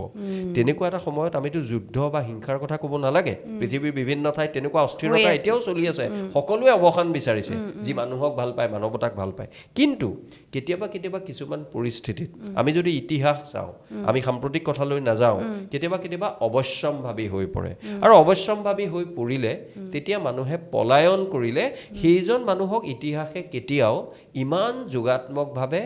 ইমান সাকাৰাত্মকভাৱে তেওঁক কিন্তু পৰ্যালোচনা বা বিশ্লেষণ নকৰে তেওঁক কৰিব হয়তো পলায়নবাদী বুলি বা তেওঁৰ কথা ইমান চৰ্চাই নহ'ব যিজন মানুহে সিদ্ধান্ত লৈ মানুহৰ হিতৰ বাবে কাম কৰিব তেওঁৰ কথা চৰ্চিত হ'ব সেইবাবেই আমি কৃষ্ণ অৰ্জুন যিসকলে বিশ্বাস কৰে তেওঁলোকে একেবাৰে শিৰত তুলি সন্মান যাচিব শ্ৰীকৃষ্ণক ভগৱান হিচাপে কয় জ্যোতিপ্ৰসাদ আগৰৱালা বেলেগ এটা দৃষ্টিৰে যদিও জ্যোতিপ্ৰসাদে সেই ধৰণত ঈশ্বৰ বিশ্বাস কৰিছিল নে নাই মই তেওঁৰ ৰচনাৱলী পঢ়ি সন্দেহ কাৰণ জ্যোতিপ্ৰসাদ আগৰৱালা বামপন্থী চিন্তাধাৰাৰ প্ৰতি শেষৰ পিনে আকৃষ্ট হৈছিল আমি সকলোৱে জানো কিন্তু জ্যোতিপ্ৰসাদেও কৃষ্ণ সংস্কৃতিৰ কথা কৈছে মহাপুৰুষ শ্ৰীমন্ত শংকৰদেৱে সেই যে বেদান্তৰ ব্ৰহ্মক গীতাৰ শ্ৰীকৃষ্ণৰ মাজেদি আৰু ভাগৱতৰ ভকতিৰ জৰিয়তে নাহি ভকতিত জাতীয় জাতি বিচাৰ বুলি কৈ সমগ্ৰ অসম মুলুকক একত্ৰিত কৰিছিল আৰু আধ্যাত্মিক সমদৰ্শীবাদৰ মানে ইগেলিটেৰিয়ানিজম তাৰ এটা আধাৰ নিৰ্মাণ কৰি আমাক আচলতে অভূতপূৰ্ব উচ্চতালৈ লৈ গৈছিল কাৰ জৰিয়তে কৃষ্ণ সংস্কৃতিৰ জৰিয়তে গতিকে আপুনি ধৰ্ম মানক নামানক আপুনি নাস্তিক হওক আপুনি নিৰীশ্বৰবাদী হওক আপুনি সংশয়বাদী হওক যিয়েই নহওক কিয় এই ধৰণৰ পোহৰমুখী সংস্কৃতি এই ধৰণৰ মানুহৰ আচলতে ভিতৰত লুকাই থকা যিবোৰ শক্তি সেই শক্তিক আগুৱাই দিব পৰা যিবোৰ আমাৰ মাজত এটা শক্তি থাকে তেনেকুৱা সংস্কৃতি তেনেকুৱা শক্তিৰ প্ৰতি আমি আচলতে কৃতজ্ঞ হৈ থাকিব লাগে বিশ্লেষণ কৰিব লাগে এটা খোলা মন লৈ আৰু বিশ্লেষণ কৰোঁতে এইটো ভাবি ল'ব নালাগে যে এই কথাটোক আমি অদৰকাৰতে সমালোচনা কৰি আমি অকমান বৰ্তমান সময়ত সামাজিক মাধ্যমত বা অন্যান্য ক্ষেত্ৰত আমি অকমান নায়ক হ'ম কোট আনকোট আমি হিৰো হ'ম কোনোবাই মই অথনিও কৈছোঁ বিদ্যায়তনিকভাৱে সকলো চৰিত্ৰ চাওক শ্ৰীকৃষ্ণ আৰু অৰ্জুনৰ চৰিত্ৰ মই আগতেও কৈছিলোঁ যিসকলে বিশ্বাস কৰে তেওঁলোকে ইতিহাসৰ বুলিও বিশ্বাস কৰে কিন্তু মই এজন ইতিহাসৰ ছাত্ৰ মোৰ কাৰণে তেওঁলোক কিন্তু ইতিহাসক ঐতিহাসিক চৰিত্ৰ নহয় আজি যদি আপুনি মোক সোধে অৰ্জুন সঁচাকৈ আছিল নে মই ইতিহাসৰ যিখিনি সামান্য প্ৰশিক্ষণ মই লৈছোঁ দিল্লী বিশ্ববিদ্যালয়ত মই ক'ব নোৱাৰোঁ তেওঁ আছিল নে নাই আপুনি ভাস্কৰ বৰ্মনৰ কথা কওক শংকৰদেৱৰ কথা কওক চুকাফাৰ কথা কওক লাচিত বৰফুকনৰ কথা কওক আছিল অৰ্জুন আছিল নে নাই মোক কিন্তু মহাকাব্য আপুনি যিটো কথা প্ৰথমতে ক'লে যে মহাভাৰতত যিটো নাই ভাৰতত সেইটো নাই গতিকে তেনে এখন মহাকাব্যই আমাৰ ভাৰতীয় অধিকাংশ মানুহক মই 100% বুলি নকওঁ অধিকাংশ মানুহক চুই গৈছে কেনেকৈ চুইছে শক্তিশালীভাৱে গভীৰভাৱে যোগাত্মকভাৱে গতিকে তেনে এটা চৰিত্ৰৰ পৰা আমি যদি আজিৰ পৃথিৱীক আজিৰ নতুন প্ৰজন্মক আজিৰ আমাৰ দৰে প্ৰজন্মক কিবা এটা শক্তিশালী আৰু যোগাত্মক বাৰ্তা দিব পাৰোঁ আমি কিহৰ বাবে আলোচনা নকৰিম আমি কিহৰ বাবে অদৰকাৰত সমালোচনা কৰি কোট আনকোট হিৰো হ'বলৈ যাম মই অন্তত নাযাওঁ সেইখিনি স্পষ্টতা মোৰ আছে এতিয়া আপুনি যেনেকৈ ছ'চিয়েল মিডিয়াৰ কথা ক'লে মোৰ এটা কথা মনলৈ আহিছে এতিয়া প্ৰতিভাধৰ অৰ্জুনো আছিলে প্ৰতিভা আছিলে হাৰ্ড ৱৰ্কাৰ মানে খুব কষ্ট কৰিছিলে তেওঁ এতিয়া বৰ্তমান সময়ত যিটো আমি দেখি আছোঁ সামাজিক মাধ্যমৰ 30 ছেকেণ্ডৰ ৰীল এটা ভাইৰেল হোৱা ৰীল এটাও বহুতে প্ৰতিভা বুলি ক'ব বিচাৰে আৰু আমি যদি এই আমাৰ মহাকাব্যলৈ যাওঁ তেতিয়া আমাৰ অৰ্জুনৰ প্ৰতিভাও কিন্তু প্ৰতিভা আছিলে আপোনাৰ মতে প্ৰতিভাৰ সংজ্ঞাটো বৰ্তমান কি চাওক প্ৰতিভাৰটো মানে হাজাৰটা লাখটা সংজ্ঞা থাকিব এতিয়া মই অলপ আগতে বৰ্তমানৰ 30 ছেকেণ্ডৰ এটা ৰীল নিৰ্মাণ কৰি কিবা কাৰণত সাংঘাতিক জনপ্ৰিয় হৈ তেওঁ যদি সাংঘাতিক নিজকে প্ৰতিভাৱান বুলি ভাবে তেওঁ যদি ভাবে যে মই ৰিয়ান পৰাগৰ দৰে মই লাভলীনা বৰগোহাঁইৰ দৰে বা মই প্ৰথম হোৱা ছাত্ৰজনৰ দৰে IITত পোৱা ছাত্ৰজনৰ দৰে তেতিয়াহ'লে সেই কথাটো ভুল হ'ব চাওক প্ৰতিভা আৰু প্ৰথম কথা সকলো মানুহ মোৰ দৃষ্টিত একে প্ৰতিভা বেছি হ'ল বুলিয়েই এজন মানুহ মই সমাজত উচ্চ বুলি নাভাবোঁ কিন্তু তাৰ অৰ্থ এইটো নহয় যে যি প্ৰতিভাৰ কৰ্ষণ কৰিছে ঈশ্বৰ প্ৰদত্ত প্ৰতিভাতকৈও প্ৰতিভা যদি কোনোবাই কৰ্ষণ কৰি অনুশীলন কৰি একেবাৰে যদি চিকচিকীয়া কৰি তুলিছে মানে থমাছ আলভা এডিছনে এটা কথা কৈছিল যে genius is 1% inspiration and 99% perspiration it's a very metaphorical statement তাৰমানে কি ঘাম ওলোৱা তাৰমানে ঘাম কেতিয়া ওলাব আপুনি যেতিয়া পৰিশ্ৰম কৰিব তাৰমানে 99% ইমান এজন ডাঙৰ আৱিষ্কাৰক থমাছ আলভা এডিছন মই অলপ দিনৰ আগতে যোৱা মাহত আমেৰিকালৈ যাওঁতে তেওঁ যেতিয়া যাৰ কালি আহি ফ্লৰিডাৰ ফৰ্ট মায়াৰ্ছ বোলা যিটো এষ্টেটত তেওঁ আছিল মোৰ সৌভাগ্য হৈছিল মই সেই গোটেই পামখন এষ্টেটখন চাই আহিছিলোঁ তেওঁতো যোৱাকালি মানে নৰ্থ ইষ্টৰ পিনে থাকে নিউয়ৰ্কৰ ওচৰে পাজৰে কিন্তু ঠাণ্ডাৰ দিনকেইটা তেওঁ আহি যায় ইয়ালৈ যিহেতু ফ্লৰিডাত ঠাণ্ডা কম মই সেইখন চাইছিলোঁ আৰু এই উক্তিবোৰ কিন্তু মই তাত চাব নালাগে মই সৰুতে পঢ়িছিলোঁ কৰিছিলোঁ, এইটো আপোনালোকেও হয়তো জানে। গতিকে টমাছ আলভা এডিসনে কোৱা কথা আৰু আপুনি এতিয়া যিটো কথা যি ধৰণে উত্থাপন কৰিছে ৰিলৰ বিষয়টো লৈ, সেই কথাটো প্ৰমাণ কৰে যে প্ৰতিভা ভিন্ন মাত্ৰাৰ হ'ব আৰু প্ৰতিভাৰ বাবে ঈশ্বৰ প্ৰদত্ত যদি কোনোবা গুণ পায় আপত্তি নাই, আপুনিও আপত্তি নকৰে, ময়ো নকৰোঁ, অধিকাংশ মানুহে নকৰে। কিন্তু মই তাতকৈ গুৰুত্বপূৰ্ণ বুলি ভাবোঁ কোনোবাই সেই প্ৰতিভা বা তাতকৈ থকা কম প্ৰতিভাক তেওঁ যদি নিজে অনুশীলন কৰি একাগ্ৰতাৰে সৈতে নেৰানেপেৰা চেষ্টাৰে সৈতে তেওঁ যদি লক্ষ্যৰ পিনে আগবাঢ়ি যায়, মই ভাবোঁ আজিৰ সমাজখনে তেওঁক বেছি সাধুবাদ দিব আৰু দিয়াটো উচিত। কিন্তু এতিয়া মানে আমাৰ ভয় লাগে, ভয় এইটো কাৰণে লাগে যে আমি আকৌ মানে ভূপেন হাজৰিকা এগৰাকী পামনে, আকৌ বিষ্ণু প্ৰসাদ ৰাভা বা জ্যোতিপ্ৰসাদ আগৰৱালাৰ নিচিনা মানুহ পামনে? কাৰণ এতিয়া যিটো প্ৰতিভাৰ সংজ্ঞা দেখিছোঁ আমি সামাজিক মাধ্যমত 30 ছেকেণ্ডৰ ভাইৰেল, এতিয়াতো তেনেকেই চলি আছে। এতিয়া আমি দেখিছোঁ, মই এইটো সাংস্কৃতিক ক্ষেত্ৰখনতেই কৈছোঁ, যদি 30 ছেকেণ্ডৰ কিবা এটা ৰীল ভাইৰেল হৈছে তো তেখেতেই আকৌ ক'ৰবাত আমন্ত্ৰিত অতিথি হৈছে। গতিকে এনেকৈ যদি গভীৰতালৈ নগৈ অকল এই 30 ছেকেণ্ডতেই সকলোখিনি চলি থাকে, সীমাবদ্ধ হৈ থাকে, তেতিয়াহ'লে আমি এনেধৰণৰ ব্যক্তি আমাৰ অসমত, মই বিশেষকৈ আমাৰ অসমৰ কথা কৈছোঁ, আমাৰ অসমৰ সমাজখনে পাবনে? একদম স্বৰ্ণালী, মোৰ আচলতে মনৰ কথা এটা আপুনি ক'লে আজি, আপুনি কোৱাৰ কাৰণে প্ৰথমবাৰতে মই সেইকাৰণে উত্তৰ দিয়া নাছিলোঁ। বহু মানুহে মোক ভাবে যে মই ৰিলৰ খুব বিৰোধিতা কৰোঁ, কাৰণ মই সুধিম বুলি ভাবিছিলে। মই কৈ দিছোঁ, আচলতে কেইখনমান মেল মিটিঙত যোৱা 2 বছৰমানৰ পৰা মই প্ৰায়ে ৰিলৰ নহয় অশালীন অমাৰ্জিত ৰিলৰ মই বিৰোধিতা কৰিছিলোঁ। এবাৰ উজনি অসমৰ পিনে কি হ'ল, এখন কলেজত মই কথা কৈ থাকোঁতে এজন খুব ছাত্ৰ, তেওঁ বৰ 19-20-21 বছৰীয়া ছাত্ৰ, ইমান চাগে তেওঁ চিন্তা নকৰিলে, তেওঁ ভাবিলে, আৰু তেওঁৰ যিটো সততা, তেওঁ উঠি পেলাই মোক সুধিলে, ছাৰ আপুনি চাগে ৰিলটো মই এনে নিৰ্মাণ কৰা বুলি কওঁ, আজিকালি সাধাৰণতে মানুহে বনোৱা বুলি কয়, ছাৰ আপুনি চাগে ৰিল বনাব নাজানে ন? মানে বৰ সততাৰে সুধিছে। মই বোলো কিয় সুধিলা? কৈছে নহয় আপুনি ইমান ৰিলৰ মানে বদনাম বা ৰিলৰ বিৰুদ্ধে কৈ থকা মই সামাজিক মাধ্যমতো দেখিছোঁ, টিভিটো দেখিছোঁ, আজি ইয়াতো দেখিলোঁ। সেইদিনা মই ঘৰত আহি চিন্তা কৰিলোঁ, দুমোজা মই ক'লোঁ, চিন্তা কৰিলোঁ যে আচলতে মই বাৰ্তা সেইটো দিয়া নাছিলোঁ। তেওঁ কিবা এটা কাৰণত ভুল বাৰ্তা পালে, তাৰ বাবে মই তেওঁক দোষ নিদিওঁ, দোষী হয়তো মই ভালকৈ দিব পৰা নাই। মই সিদ্ধান্তটো ল'লোঁ আৰু এটা প্ৰত্যাহ্বান হিচাপে ল'লোঁ যে ৰিলৰ মই বিৰোধিতা কৰিছোঁ, মানে মই ৰিলৰ বিৰোধিতা নাই কৰা, অশালীন অমাৰ্জিত অভদ্ৰভাৱে যিবোৰ ৰিল নিৰ্মাণ কৰি বেয়া বতৰা যিবোৰ দিয়ে সেই কথাবোৰ মই বিৰোধিতা কৰিছোঁ। গতিকে এতিয়াৰ পৰা যোৱা এবছৰমানৰ পৰা দেখিব বা 8 মাহমানৰ পৰা মই বিদেশলৈ গ'লেই হওক বা ইয়ালৈ গ'লেও হয়, বিদেশলৈ গ'লে বেছি হয়, যেতিয়াই মই কিবা তাৰ অঞ্চলৰ এখন ঠাইৰ ইতিহাসৰ কথা অকণমান মানুহে ভাল পোৱা ধৰণেৰে ক'ব লাগে বুলি ভাবোঁ, মোৰ যিখিনি সীমাবদ্ধতাৰ মাজেৰে মই তেনেকৈ কওঁ। আৰু সেইখিনিও কিন্তু চাইছে মই এইকাৰণে কৰিলোঁ, কাৰণ ৰিল যদি সমগ্ৰ অসমৰ মানুহে তেওঁলোক এটা সিদ্ধান্ত ল'লে দেই, সকলোৱে এই 3.5 কোটি মানুহে বোলে আমি ৰিল নাচাওঁ আৰু ৰিল নিৰ্মাণ নকৰোঁ, পৃথিৱীৰ পৰা ৰিলটো নাইকিয়া হৈ নাযায়। এইটো আধুনিক প্ৰযুক্তিবিদ্যাই দিয়া এটা সমল। আপোনালোকেও ইনষ্টাগ্ৰাম, এসময়ত দূৰদৰ্শনে ইনষ্টাগ্ৰাম ফেচবুক ব্যৱহাৰ কৰা বুলি ক'লে 5 বছৰ 10 বছৰ আগত মানুহে হয়তো জাপ মাৰি দিলেহেঁতেন। আজিকালি কিয় কৰিছে? কাৰণ এইটোৰ জৰিয়তে আমি ভাল ব্যৱহাৰ কৰি সমাজলৈ যোগাত্মক বা ইতিবাচক বাৰ্তা দিব পাৰোঁ নাই। ময়ো তেনেকৈ প্ৰত্যাহ্বান হিচাপে লৈ ক'লোঁ। এতিয়া মই কি কৰিছোঁ নকৰিছোঁ এইখিনি মই বিশদভাৱে নকওঁ, কাৰণ সেইখিনি মানুহে মোৰ ফেচবুকৰ লগত যি আছে তেওঁলোকে ইচ্ছা কৰিলে চাব পাৰিব, ইচ্ছা নকৰিলে নাচাব, কাৰণ এইটোতো আৰু কোনো জোৰ জবস্তি বলপূৰ্বকভাৱে কিয়া হোৱা নাই। কিন্তু মই যোৱা মাহত মই যে ক'লোঁ এমাহৰ আমেৰিকা ভ্ৰমণৰ সময়ত কৰা, দেখিব 5 লাখ 4 লাখলৈকে বহুতবোৰ কথা হৈছে, য'ত কোনটো এটা কথা মই বুকুত হাত থৈ ক'ব পাৰোঁ,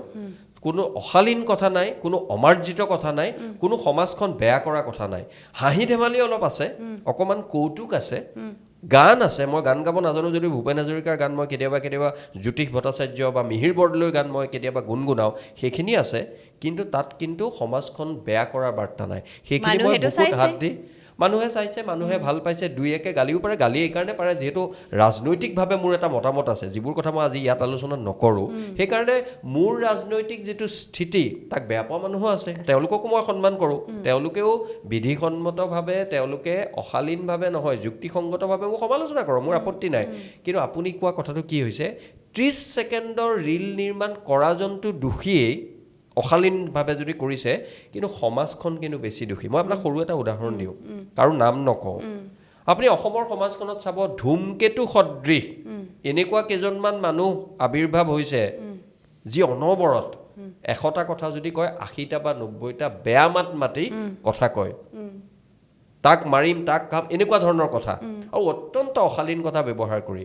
আৰু তেওঁলোক যেতিয়া কেতিয়াবা দেখো যে তেওঁ এই কৃষ্ণ জন্ম হৈছিল মানে কাৰাগাৰৰ পৰা ওলাই পুলিচৰ আৰক্ষী জিম্মাৰ পৰা ওলাই মই আমাৰ সাংবাদিক বন্ধুকো অনুৰোধ কৰিছো সাংবাদিকৰোতো দায়িত্ব আছে তেওঁলোকে যদি সেই বুমটো লৈ তেওঁৰ ওচৰত যায় তেওঁ তেনেকুৱা এটা বাৰ্তাই দিব তেওঁ নিজকে আৰু নায়ক বুলি ভাবিব ৰাতি বা দিনত কৰে নে নাজানো কাৰণ তেওঁলোকক লৈ মই অত্যন্ত উদ্বিগ্ন নহয় মই উদ্বিগ্ন তেওঁলোকে পঠোৱা যিটো অস্বাস্থ্যকৰ বিষবাষ্প আমাৰ সমাজখন কেনেকৈ নষ্ট হৈছে বিনষ্ট হৈছে নতুন প্ৰজন্ম ধ্বংস হৈছে মানুহে সময় নষ্ট কৰি তেওঁলোকক চাই থকা হৈছে গতিকে 30 ছেকেণ্ড বা 1 মিনিটৰ এটা ৰীল বা ভিডিঅ'ই যদি 1 লাখ মানুহে চায় আপুনি পূৰণ কৰি দিয়কচোন সংখ্যাটো কিমান হ'বগে কিমান মানুহৰ সময় অপচয় হৈছে আৰু সময় অপচয়ৰ লগতে কিমান মানুহে বেয়া বাৰ্তা দিব কি ভাবিব কাইলে মও কওঁ কাৰোবাৰ যদি এই আমাৰ যে গধূলি হলে দোকানত পোৱা এটা জুলীয়া পদাৰ্থ আছে সেইটো খোৱাৰ যদি কাৰোবাৰ অভ্যাস আছে সেইটো খাই যে মানুহ অলপ মানে তেওঁৰ সাহসটো বৃদ্ধি পায় সেইটো খোৱা কোনোবা এজন মানুহে ভাবিব উজনিতে হওক নামনিতে হওক সকলোতে যে এটো অলপমান খাই লৈছো অলপ মনটো আমাৰ অলপ ভাল লাগিছে সাহসী লাগিছে তেওঁ দেখোন মই একদম সঁচা কথা দেই মোৰ হৈ থাকে তেওঁ 30 ছেকেণ্ডৰ কৰে মই হয় 20 ছেকেণ্ডৰ কৰো নহলে মই 1 মিনিট 2 মিনিটৰ কৰো আৰু বেয়া কথাহে ক'ব লাগে মও জানো নহয় বেয়া কথা মও কওঁ এই বাৰ্তাটো যে ফ'ৰ্চ মাল্টিপ্লায়াৰ হৈ অসমৰ সমাজখন যে বেয়া হৈছে সেই বেয়াটোক মই বেয়া বুলি কৈছো আৰু তাৰ বিৰুদ্ধে মই শালীনভাৱে মাৰ্জিতভাৱে নিজা ধৰণেৰে কাৰণ আপুনি অকল আন্ধাৰক দুখ দি থাকিলে নহব কৰবাত এডাল মম হলেও খলিতা হলেও জ্বলাবলৈ চেষ্টা কৰিব লাগিব মই অত্যন্ত আন্তৰিকতাৰে আৰু বিনম্ৰতাৰে কওঁ মই ৰীল নিৰ্মাণ কৰিছো সেই বিনম্ৰতাৰে সৈতে এই খলিতাডাল জ্বলাবলৈ তাত যদি তাকো মোক যদি কোনোবাই সমালোচনা কৰে গালি পাৰে মই সেইখিনি কথা স্বীকাৰ মানে তেওঁলোকৰ অধিকাৰক সন্মান জনাম আৰু যুক্তিসংগত হলে মানিও ল'ম যুক্তিসংগত নহলে মই মানি নলওঁ কিন্তু তেওঁলোকৰ সেই অধিকাৰটোৰ প্ৰতি মোৰ সন্মান আছে কিন্তু অধিকাৰৰ যেতিয়া আপুনি দিব আপুনি প্ৰায় ক্ষেত্ৰতে দেখিব তাতো 2-3 জনে এইটো যেতিয়া মনকাষ্ট হ'ব অধিকাংশ মই কৈ দিওঁ 80-90% ভালেই ক'ব ভাল কথা কৈছে তাত কিন্তু টপককে দুজন এজন আহিব ফেক প্ৰফাইল লৈ আহে কিছুমান তাত ছবি নাথাকে আহি গালি গালাজ কৰিব মোৰ বিশ্বাস বেলেগ একো নাভাবো এই ডুমুজা এটা আছে মোৰ ডুমুজাটো মই এতিয়া ভাঙি দিছো যদি কোনোবাই কৰেও এটো আচলতে এফালৰ পৰা জনপ্ৰিয়তাৰো চিন গালি গালাজ কিনি যাতে স্বৰ্ণালীক নকৰে মোক কৰে এটোৱে মই এটা আহ্বান জনাইছো আসলে আপুনি যেটো ক'লে যে আপুনি এটা যি ধৰণে এতিয়া ৰীল কৰি আছে বা ৰীল নিৰ্মাণ কৰি আছে এটা হে মম খলিতা এডাল জ্বলাইছে আমিও আসলে আমাৰ এই মনকাষ্টত যে মহাভাৰতৰ কথা পাতিছো এই যে এটা বাৰ্তা দিব বিচাৰিছো আমাৰো হেইটোৱে প্ৰচেষ্টা আছে ইমানবোৰ যে সামাজিক মাধ্যমত এতিয়া আমি ইনষ্টাগ্ৰামত আছো আমি ফেচবুকত আছো আমি ইউটিউবত আছো আসলে আমিও এটা বেলেগ ধৰণৰ পথ এটা বাছনি কৰিছো আৰু আমি সহাৰি পাইছো কিন্তু মানুহে চাইছে মানুহে ভাল পাইছে আৰু তাতেই গম পোৱা যায় যে মানুহে ভাল কথা ভাল বতৰাও শিকিব বিচাৰে বা মানুহক যদি আমি বিলাও ভাল কথা বতৰা ভাল বাৰ্তা কিয় নলব মানুহে না আপুনি হেৰিয়ে চাওক মধ্যযুগলৈ চাওক মহাপুৰুষ শ্ৰীমন্ত শংকৰদেৱৰ কথা চিহ্ন যাত্ৰা ভাওনাৰ কথা সেই কৰতল কমল দল নয়ন মাধৱ কণ্ডলীৰ তাত শিকি তেওঁ এই আকাৰ ইকাৰ নিখিৰুতেই কৰা কথা সেইটো বাৰু প্ৰতিভাৰ লগতে চিহ্ন যাত্ৰা ভাওনাৰ জৰিয়তে তাত প্ৰতিভাটো আছে এক সমদৰ্শী আদৰ্শ আছে যে সমাজৰ সকলো বৰ্ণৰ মানুহ যাৰ কাৰণে অকল্পনীয় আছিল যে আমিও গৈ মঞ্চত উঠি নাটক কৰিম আৰু আমিও সমসন্মান সমমৰ্যাদা পাম তাৰ বাবে ভাওনাৰ জৰিয়তে তেওঁ হয়তো লিখাৰ জৰিয়তে যিমান মানুহক স্পৰ্শ কৰিব পাৰিছিল চিহ্ন যাত্ৰা ভাওনা কৰাৰ লগে লগে এক ধৰণৰ যোগাত্মক বিপ্লৱ আৰম্ভ হ'ল কি ধৰণৰ বিপ্লৱ যে সকলো মানুহ সমান সকলো মানুহক পৰিশীলিত জীৱনবোধ আৰু সংস্কৃতিৰ জৰিয়তে এক বুজাব নোৱাৰা নান্দনিক বোধৰ এটা অসমলৈ বুৱতি সুতি তেওঁ নমাই আনিলে আৰু সেইটো আজি আপুনি মই ৰিজুৱা নাই মুকু ৰিজুৱা নাই আপোনালোককো মই নিৰিজাও এই যে ফেচবুক ইনষ্টাগ্ৰাম কোনোবাই গ্ৰহণ কৰি ভাল বাৰ্তা দিছে হেতুৰ লগত কিন্তু ঐতিহাসিক চৰিত্ৰ হিচাপে আপুনি মহাপুৰুষ শ্ৰীমন্ত শংকৰদেৱেও সেই সময়ত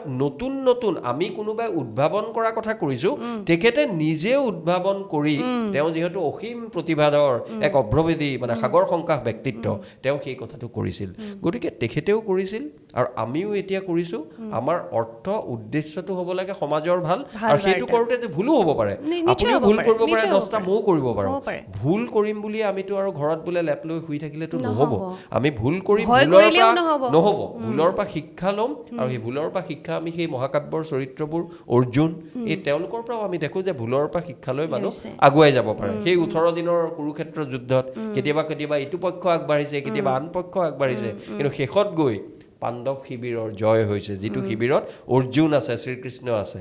সেইবোৰে কথা মানুহৰ, মই ভাবোঁ সেইটোৱে আচলতে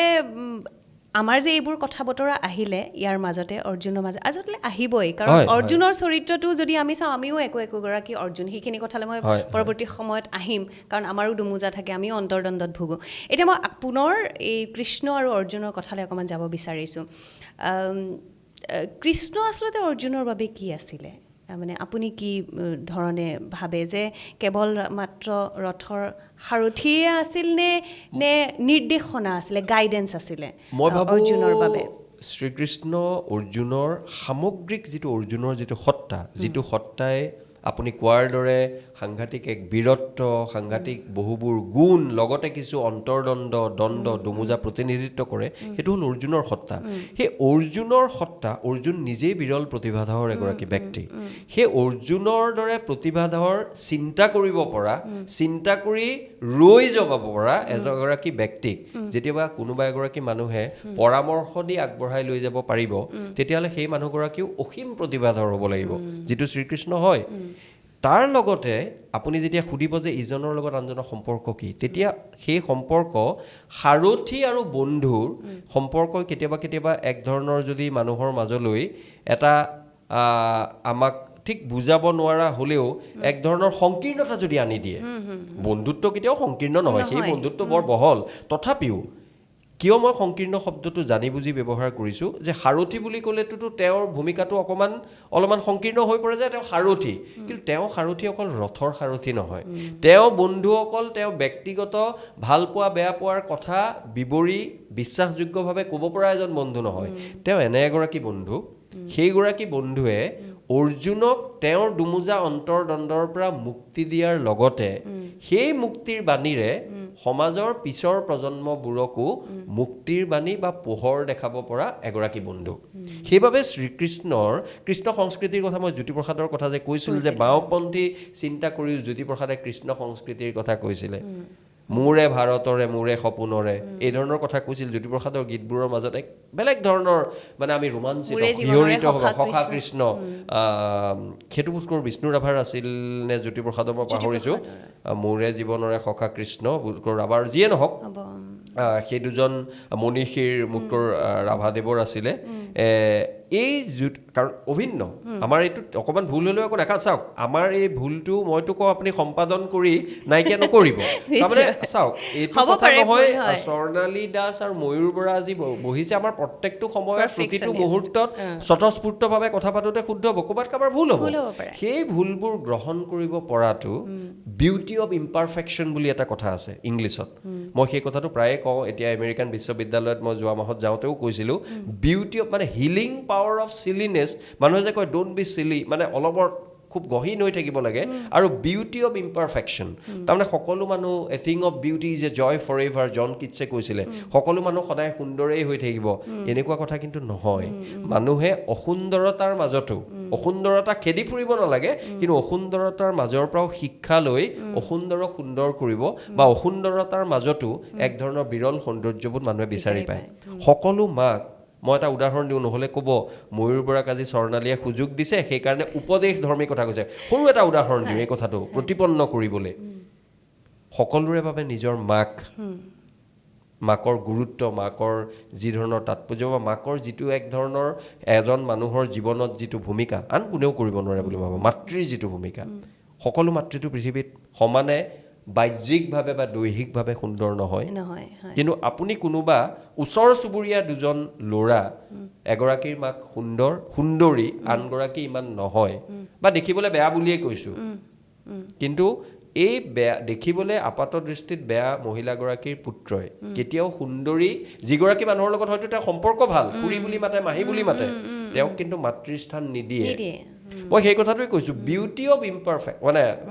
এই যিটো কথা ইমপাৰফেকশ্যনৰ মানুহ কেতিয়াবা আৰু আমিতো সকলোৰে আচলতে যদি আমি ব্যক্তিত্বৰ দিশৰ পৰা চাওঁ আপুনি ইমপাৰফেক্ট মই ইমপাৰফেক্ট পৃথিৱীৰ প্ৰতিগৰাকী মানুহে ইমপাৰফেক্ট আমাৰ জীৱনত অৰ্জুন শ্ৰীকৃষ্ণৰ পৰা শিকি কি হ'ব লাগে যে ইমপাৰফেকশ্যনৰ দুৰ্বলতা আসোঁৱাহ কেৰুণ বিসংগতি এইবিলাকৰ মাত্ৰা কমাই অকণমান আমি ভালৰ ফাললৈ সুন্দৰতাৰ ফাললৈ যাব পাৰে সেইটোৱে যাত্ৰা সুন্দৰৰ যাত্ৰা সেইটোৱে সুন্দৰৰ পৃথিৱীৰে জ্যোতিপ্ৰসাদেও কৈছিল ভূপেন হাজৰিকাও কৈছিল বিষ্ণু ৰাভায়ো কৈছিল আৰু তাৰে কৰ্ষণ অনুশীলন কৰিব পৰাটো তাক বুজায় যে আমি অৰ্জুনৰ পৰাও শিকিছোঁ শংকৰদেৱৰ পৰাও শিকিছোঁ কৃষ্ণৰ পৰাও শিকিছোঁ আমি জ্যোতি বিষ্ণু ভূপেন হাজৰিকাৰ পৰাও শিকিছোঁ এতিয়া এই যিটো কৃষ্ণৰ যিখিনি নিৰ্দেশনা অৰ্জুনৰ প্ৰতি বা যিখিনি গাইডেন্স বুলিয়ে মই কৈছোঁ সেই গাইডেন্সখিনিৰ অভাৱৰ কাৰণেও হয়তো আমাৰ বহু সময়ত আমি ভুল কৰোঁ এতিয়া যে আমাৰ সমাজখনত ইমান বেছি হত্যা হিংসা বাঢ়িছে প্ৰতিদিনে আমি বাতৰি কাকত হওক নিউজ চেনেলত হওক প্ৰতিদিনে ক'ৰবাত মাকে পুতেকক হত্যা কৰিছে বা তেনে ধৰ্ষণৰ ঘটনা এইবোৰ যে বৰ বেছিকৈ শুনিছোঁ হয়তো কোনোবাখিনিত এই গাইডেন্স শব্দটো আমি ইয়াতে ব্যৱহাৰ কৰিব পাৰোঁ নেকি কোনোবাখিনিত সেই গাইডেন্স বা নিৰ্দেশনাৰ অভাৱ হৈছে কাৰণ সেই মই আকৌ এবাৰ ক'ব বিচাৰিছোঁ যে সেই গীতাখন বা সেই গীতাৰ বাণীখিনি কিন্তু সকলোৱে অনুধাৱন কৰিব নোৱাৰে বা বুজি নাপায় সকলোৱে বুজি নাপায় কাৰোবাৰ ইচ্ছা নাই কাৰোবাৰ কিবা মন থাকিলে আমি ৰেডিঅ'ত বা ইউটিউবত লগাই 15 মিনিটৰ মানে মই আৰু এটা কথা মোৰ এইখিনিতে আপুনি খুব মই আহিম সেইটো প্ৰশ্নলৈ কিন্তু এই কাৰোবাৰ কথা কওঁতে মোৰ মনত পৰিছে আমাৰ এছাম অসমীয়া মানুহে মানে লক্ষীনাথ বেজবৰুৱা আমাৰ জাতীয় সংগীত ৰচক সাহিত্যৰথী ৰসৰাজ কিমান বেদনাৰে সৈতে কৈছিল চাওকচোন মানে আমাৰ মানুহে যে তেওঁ যে কৈছিলে যে গুৰু লাগে মই শিক্ষিত শিষ্য জগতে জাননী দিলোঁ ভূপেন হাজৰিকাই গাইছে জগতৰ এগুৰু শ্ৰীশংকৰ ঘৰতে অন্ধলাই নিচিনিলোঁ মই এইটো কথা কোৱা নাই যে সকলো মানুহ শ্ৰীমন্ত শংকৰদেৱৰ ধৰ্মীয় কথাটোৰ অনুগামী হওক ইয়াত নাস্তিক মানুহ থাকিব শাক্ত থাকিব ইছলাম ধৰ্মাৱলম্বী থাকিব কিন্তু মানুহ হিচাপে ইতিহাসৰ এটা চৰিত্ৰ হিচাপে ইমান এজন সৰ্বগুণাকৰ গুৰু থাকোঁতেও আপুনি কোৱা প্ৰশ্নটোৰ পৰা মোৰ আহিল আমাৰ মানুহে কিন্তু বাহিৰৰ গুৰু আমদানি কৰি থাকে এই যিটো অসমীয়া মানুহৰ যিটো দ্বৈত চৰিত্ৰ দুমুখীয়া চৰিত্ৰ কোলাৰটো এৰি বোকাৰটো লোৱাৰ যিটো মানসিকতা বিভিন্ন নিজৰ উৎসৱ পাতি এৰি আজি বাহিৰতো নল'বলৈ কোৱা নাই ৰবীন্দ্ৰনাথ জ্যোতিপ্ৰসাদ ভূপেন হাজৰিকাই সকলোৱে কৈছে যে সংস্কৃতি মানে কি আপুনি ল'ব লাগিব দিব লাগিব ভূপেন হাজৰিকা নিজেই গুৱাহাটীত বা অসমত থকাহেঁতেন ইমান বিখ্যাত নহ'ল হয় তেওঁ কলিকতালৈ গৈ কলিকতাই তেওঁক যিটো দিলে গতিকে আমি সেই কথাটোৱে কওঁ যে সকলো সংস্কৃতি দিব লাগে ল'ব লাগে কিন্তু নিজৰটো ধোবাং দি ধোঁৱা চাঙত তুলি গুৰু দুজনাৰ তিথি চুকাফা দিব চিলাৰাই দিব আমাৰ স্বকীয় যিবোৰ বিয়ানাম সেইবোৰ পাহৰি যেতিয়া আপুনি সংগীত কৰিব মেহেন্দি কৰিব আমাৰ মূলা গাভৰুৱে ফ্ৰাচেনমুঙৰ কাৰণে কেনেকৈ কবচ কাপোৰ বৈছিল পাহৰিব কিন্তু কৰোৱা চথৰ কথাটো হিন্দী চিৰিয়েলত দেখি আকাশলৈ চাই চন্দ্ৰটো চাব তেতিয়া বেয়া লাগে তেতিয়া ক'বলৈ মন যায় এইখিনি কিন্তু শিক্ষিত মানুহ এইখিনি নগৰত বসবাস কৰা একাংশ মানুহ তেওঁলোকে যদি এই ধৰণৰ বাৰ্তা দিয়ে কেতিয়াবা মহাকাব্যৰ যিবোৰ ভাল বাৰ্তা সেই বাৰ্তাবোৰো বা গুণীসকলৰ আমাৰ বেজবৰুৱাই কোৱা কথা ক'লোঁ কমলাকান্ত ভট্টাচাৰ্যই কিহৰ বাবে অসমীয়া জাতিক একেবাৰে গালি পাৰি গৈছিল অসম শ্মশান নোহে কোনে কয় আমাৰ সাংস্কৃতিক চেতনা নথকাৰ বাবে সেইবোৰ কথা কিন্তু সঁচা যেন লাগে আৰু সেই কথাবোৰ সঁচা যেন লাগিলে মনবোৰ বেয়া লাগে সেইকাৰণে আপুনি মহাকাব্যৰ এই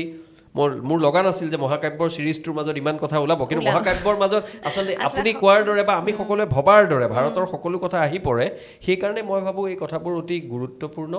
আৰু মই অনুৰোধ জনাওঁ অতি বিনম্ৰতাৰে সৈতে যিসকল পিতৃ মাতৃয়ে চাইছে যিসকল তত্ত্বাৱধায়ক গাৰ্জেনে চাইছে তেওঁলোকেও যদি মই নকওঁ যে অকল অৰ্জুন মই নকওঁ অকল শ্ৰীকৃষ্ণ সকলোৰে নিজা নিজা আছে এই ধৰণৰ যিবোৰ আগৰ জ্ঞান প্ৰদান কৰিব পৰা পুথি বা যিবোৰ কথা সেই কথা কিন্তু বৰ্তমান সময়ত প্ৰাসংগিক কৰি ল'ব পাৰিলে ভাল হয় এতিয়া মই কেতিয়াও নকওঁ যে আপুনি যাব লগা আছে হস্পিটেললৈ খুব ৰোগী এজনক নিব লাগে আপুনি ৰথ এখন মাতক ৰথত যাওক সেইটো নকওঁ সেইটো আপুনি আধুনিক প্ৰযুক্তিবিদ্যা লাগিব কিন্তু ৰথত যোৱা মানুহজনে কি বাৰ্তা দিছিল কিছুমান কথা আজিও প্ৰাসংগিক সেইখিনি আপুনি বুকুৰ মাজত সেইটোৱে যে মই আৰম্ভণিতে কৈছিলোঁ যে আমি কাহিনী হিচাপে পঢ়িছোঁ মনোৰঞ্জনৰ বাবে চাইছোঁ নে আমি সেই বাৰ্তাটো লৈছোঁ মানে আমাৰ সেইটো আমাৰ জীৱনত আমাৰ শিক্ষা হিচাপে লৈছোঁ সেইটোৱে আচলতে আৰু সেইখিনিয়ে যে কৰিব লাগে সেই বিষয়ে আমি আজি আৰু দুখ লাগে কেতিয়াবা এছামে কিন্তু বাৰ্তা হিচাপেও নাচায় এই কি হ'ব এনেকুৱা ধৰণৰ আৰু এইটো নহয় যে তেওঁলোক বোলে এনেকুৱা ধৰণৰ মহাকাশৰ গৱেষণাত লাগি আছে গণিতৰ এনেকুৱা গৱেষণাত লাগি আছে তেওঁলোকৰ সময় নাই মই তেওঁলোকক নমস্কাৰ জনাম তোমালোকে নালাগে কৰা বা কৰক কিন্তু তেওঁলোকে তেনেকুৱা একো নাই কৰা বাহিৰত কোনোবাই ক'ৰবাত কেৰেম খেলি আছে অলপ আগতে মই কোৱা জুলীয়া পদাৰ্থটোৰ গধূলি প্ৰায় যিটো সাহসী কৰে মানুহক তাৰ সন্ধানত আছে আজিকালিতো আৰু বেয়া বস্তু আহিল চৰকাৰে অৱশ্যে তাৰ বিৰুদ্ধে বহুত ভাল পদক্ষেপ লৈছে এই ড্ৰাগছ বোলা বৰবিষ এইবোৰ এনেকুৱা ধৰণে সোমাই পৰিছে সেইবোৰৰ সন্ধানত আছে গতিকে তেনে মানুহক মই আকৌ কওঁ আমাৰ এই যাত্ৰাটো হ'ব লাগে আমাৰ সেই যিখিনি আসোৱাহ বিসংগতি আছে তাৰ পৰা কেনেকৈ আৰু ভাল কৰি আগবাঢ়ি যাব পাৰোঁ আৰু লগত আৰু কেইজনমানক লৈ যাব পাৰোঁ নেকি আজি নিশ্চিতভাৱে আপোনালোকৰ দূৰদৰ্শনৰ পিনৰ পৰা মনকাষ্টত যেতিয়া এই চিৰিজটোৰ কথা ভাবিছিল আপোনালোকৰ সেইটো বাৰ্তাই আছিল আপুনি কেতিয়াও মহাভাৰতৰ যুদ্ধৰ কথা কৈ বোলে নাই অলপ যুদ্ধ বহুত দিন হোৱা নাই হ'ব লাগে সেইটো কেতিয়াও দিব বিচৰা নাই আপুনি ক'ব বিচাৰিছে মহাভাৰতত থকা কিনখিনি কথাই সাৰ মৰ্মটোৱে মানৱ জাতিৰ হিত কৰিব পৰা মানে হিত সাধন কৰিব পৰা কোনবোৰ কথাই গুৰুত্বপূৰ্ণ আৰু সেইকাৰণেই হয়তো কথাবোৰ ওলাইছে আৰু এই যিটো মই মানে আচলতে সুধিছিলোঁ এই নিৰ্দেশনা বা গাইডেন্সৰ অভাৱৰ কাৰণে যিখিনি আমাৰ অতি বেছিকৈ হৈ আছে বুলি ধৰি লৈছোঁ যে সেইটো গুৰুত্বপূৰ্ণ কথাটো তল পৰি গ'ল বাতৰি কাকত মেলি এটা কথাটো স্বৰ্ণালী এনেকুৱা লাগে যে আগতেও হয়তো ঘটিছিল এতিয়া যিহেতু সকলো ফালে সামাজিক মাধ্যম আৰু সকলো ফালে মানে বাতৰি কাকত আছে অলপ বেছিকৈ ওলাই যেন লাগে কিন্তু মই যদি তথাপিও খুব নিৰাবেগভাৱে চাওঁ আগতকৈ কিন্তু বাঢ়িছে অকল সামাজিক মাধ্যমৰ কাৰণে নহয় অকল বাতৰি কাকত বা নিউজ চেনেল বঢ়াৰ কাৰণে নহয় হয়তো সকলো ধৰণৰ বাতৰি বাঢ়িছে মানে কিছুমান কথা পথৰ দুৰ্ঘটনা হয়তো গাড়ী মটৰ বাঢ়িছে কাৰণে হ'ব পাৰে কোনোবাই খুব তীব্ৰ বেগেৰে চলাইছে কিন্তু আন কেতবোৰ দুৰ্ঘটনা যিবোৰ ঘৰতে সংঘটিত হৈছে পৰিয়ালত হৈছে পথৰ দুৰ্ঘটনাৰ লগত মানে আপুনি বেলেগ কোনো কথাৰ লগত ইয়াৰ কাৰণ বিচাৰিব নোৱাৰে সেই কাৰণবোৰ ক'ত বিচাৰিব লাগিব যে আমি কিছুমান কথা যিবোৰ কথা আমাৰ ব্যক্তিত্বত ৰাখিব লাগিছিল আমি ৰখাৰ দূৰৰ কথা আমি তাৰ সম্পূৰ্ণ বিপৰীতধৰ্মী কথাবোৰ আনিছোঁ আনি পেলাই আমি ইমান হিংস্ৰুক হৈছোঁ আমি নিৰ্দয় হৈছোঁ আমি হিংসাপৰায়ণ হৈছোঁ আমি কথাবোৰ অসহিষ্ণু হৈছোঁ আমি মাক দেউতাকৰ কথা নুশুনো মাক দেউতাকে হয়তো ভায়েক ককায়েকৰ নুশুনে এনেকুৱা এটা পৰিৱেশ হৈছে নাই শিকোৱা কেতিয়াও নাই শিকোৱা মহাকাব্যই শিকাইছে যদিও তাৰ মাজত তাৰ অন্তিমটো কি হৈছে সেইটোতো শিকাইছে চাওক মহাকাব্যত আপুনি যদি অধৰ্ম পক্ষ লোৱাৰ কথা অৰ্জুনৰ যদি চৰিত্ৰটো আপুনি যদি আকৌ খুব আবেগ বিবৰ্জিতভাৱে চায় অৰ্জুনৰ চৰিত্ৰত কিন্তু একেবাৰে যে দুখ নাছিল তেনেকুৱা নহয় অৰ্জুনো হিংসাৰ হেৰিয়াত পৰিছিলে অৰ্জুন নিজেও ধৰি লওক কৰ্ণক তেওঁ যিমান যদিও এটা সময়ত কৰ্ণৰ কথাবোৰ কৈ কৃষ্ণই কৈছিল যে কৰ্ণক তুমি এতিয়া তেনেকুৱা ভাতৃ বা এনেকুৱা ধৰণৰ কথাৰে চাব নালাগে কৰ্ণ হ'ল এতিয়া বিপৰীত পক্ষটোৰ এটা শক্তিশালী তেওঁ এটা প্ৰতীক সেই প্ৰতীকটো নিৰ্মূল কৰিব লাগিব কিন্তু তাৰ মাজত আগৰ এটা সময়ত কাৰণ অৰ্জুনৰ এটা আছিল যে মই সাধাৰণতে কেতিয়াবা শ্ৰেণীত প্ৰথম হোৱা ল'ৰাৰ থাকে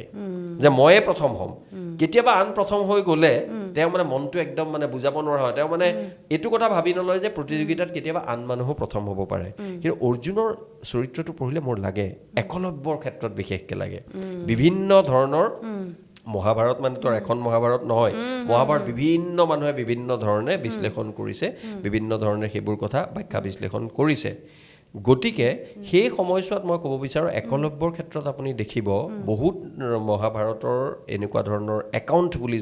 কয় যে অৰ্জুন অলপমান তেওঁৰ প্ৰতি ঈৰ্ষান্বিত হৈছিল যে ইমান ভাল ধনুৰ্ধৰ আৰু অৰ্জুনে এনে এটা কথা কৃষ্ণক কোৱা বুলি কয় কোনোবাই নোকোৱা বুলিও কয় কৃষ্ণক নহয় দ্ৰোণাচাৰ্যক যে এই একলব্য যদি ইমান ডাঙৰ বীৰ বা ধনুৰ্ধৰ হয় মোৰ দেখোন সুনাম অক্ষুণ্ণ নাথাকিব আৰু যাৰ বাবে দ্ৰোণাচাৰ্যই গৈ সেইটো অত্যন্ত নিষ্ঠুৰ যদিও দ্ৰোণাচাৰ্যই কৰিছিল যে তেওঁৰ এই বুঢ়া আঙুলিটো কাটি লোৱাৰ কথাটো গতিকে চাওক মই এইটো কথা কৈছোঁ কোনটো সঁচা মিছা এইটো মহাকাব্যৰ চৰিত্ৰহে এইটো ঐতিহাসিক ঘটনা নহয় কিন্তু তাৰ মাজেদি তাৰমানে অৰ্জুনো সময়ে সময়ে মানুহৰ যিবোৰ সেই প্ৰবৃত্তিবোৰে অৰ্জুনক কেতিয়াবা কেতিয়াবা কিন্তু তেওঁৰ মাজত থকা ভাল চিন্তাক কিন্তু ধৰাশায়ী কৰিছে কিন্তু ধৰাশায়ী তেওঁক স্থায়ীভাৱে কৰিব পৰা নাই সেই কথা সময়ে সময়ে কৰিছে আৰু তাৰ পৰা আমি গম পাওঁ মহাত্মা গান্ধী মই শিৰত তুলি সন্মান যাছোঁ কিন্তু মহাত্মা গান্ধীয়েতো কিছুমান ভুল কৰিছে আম্বেদকাৰ যদি আপুনি পঢ়ে তেতিয়া গম পাব যে আম্বেদকাৰে যিবোৰ কাৰণত মহাত্মা গান্ধীক বৰ ভাল পোৱা নাছিল বা উৰাতি জীৱন বিৰোধিতা কৰিছিল তাৰো কিছুমান যুক্তিযুক্ততা আছে আকৌ গান্ধীৰ কথাবোৰ চালে আপোনাৰ লাগিব নহয় গান্ধীৰ কথাটো হয় সেইটো প্ৰেক্ষাপটৰ পৰা আহি ভাৰতৰ স্বাধীনতাৰ স্বাৰ্থত তেওঁ সেই দলিতসকলৰ বা ডিপ্ৰেছ ক্লাছৰ কিছুমান কথা অলপমান আওকাণ কৰিছিল বা যিটো হাৰত তেওঁ বিৰোধিতা কৰিব লাগিছিল তেওঁ কৰিব পৰা নাছিল লাভৰ মূৰত কি হৈছিল গান্ধীক হিন্দু ধৰ্মৰ ৰক্ষণশীল পন্থাটোৱে ভাবিছিল এওঁ বৰ বেছি বেছি কৰিছে আৰু হিন্দু ধৰ্মৰ বাহিৰত থকা এই একলব্যৰ লগত যাক আমি অকণমান ৰিজাব পাৰোঁ আম্বেদকাৰ বা এই দলিতসকল নিষাদসকল মাহাৰসকল তেওঁলোকে ভাবিছে গান্ধীয়ে যিখিনি কৰিছে যথেষ্ট নহয় he is paying only lip service গতিকে এই ধৰণৰ ইতিহাসৰ দ্বন্দ্ববোৰ সদায় থাকিব আমি বৰ্তমান সময়ত পঢ়োঁতে আমাৰ মনৰ চকুটো খুলি লৈ আৰু এটা কথা কওঁ হোৱাটছএপ বিশ্ববিদ্যালয়ে ৰাতিপুৱাই যিবোৰ জ্ঞান বাণী দিয়ে তাক আওকাণ কৰি যদি আগবাঢ়ো আমি সত্যটো স্বৰ্ণালী দাসেও ক'ব নালাগে ময়ূৰ বৰাইও ক'ব নালাগে আনেও ক'ব নালাগে আপোনালোকে পঢ়িলে আপোনালোকে বিচাৰি পাব সিদ্ধান্ত আপোনালোকৰ কেৱল সেই সিদ্ধান্ত লোৱাৰ সময়ত সেই পৰিৱেশটো গঢ়াই তোলাৰ ক্ষেত্ৰত আমি যদি কিঞ্চিতমান অৱদান আগবাঢ়িব পাৰোঁ আমি ভাবোঁ আমাৰ জীৱনৰ আমাৰ এই অনুষ্ঠানৰ সেইটোৱে সাৰ্থকতা নিশ্চয় মানে আমিতো বিচলিত হওঁৱে আমাৰ জীৱনত আমি বিচলিত হ'ব পাৰোঁ কিন্তু আকৌ আমি সেই সঠিক পথত আহিব ঘূৰি যোৱাৰ কথা এই বিচলিত হৈ পেলাই একেবাৰে এক্সট্ৰিম কিবা এটা পদক্ষেপ এটা ল'ব নালাগে মানে আৰু যিটো আজিকালি খুব ভুৱা হৈছে যে মানে কিবা এটা খঙেই হওক বা কিবা এটা প্ৰৰোচনা কৰি নিজকো ক্ষতি কৰাৰ যিটো প্ৰৱণতা হয় তেনেকুৱা ধৰণৰ আৰু লগতে নিজৰ পৰিয়ালৰ মাজতে হাই কাজিয়া এইবোৰ মানে বেছি হৈছে এইখিনিৰ ওপৰত নিয়ন্ত্ৰণ কেৱল নিজেই কৰিব লাগিব এতিয়া আপুনি কৰ্ণৰ কথাটো যিহেতু কৈছে এই কৰ্ণ আৰু অৰ্জুনৰ কথাটো মই অকণমান পাতিব বিচাৰিছোঁ কৰ্ণ শক্তিশালী যোদ্ধা আছিলে অৰ্জুনৰ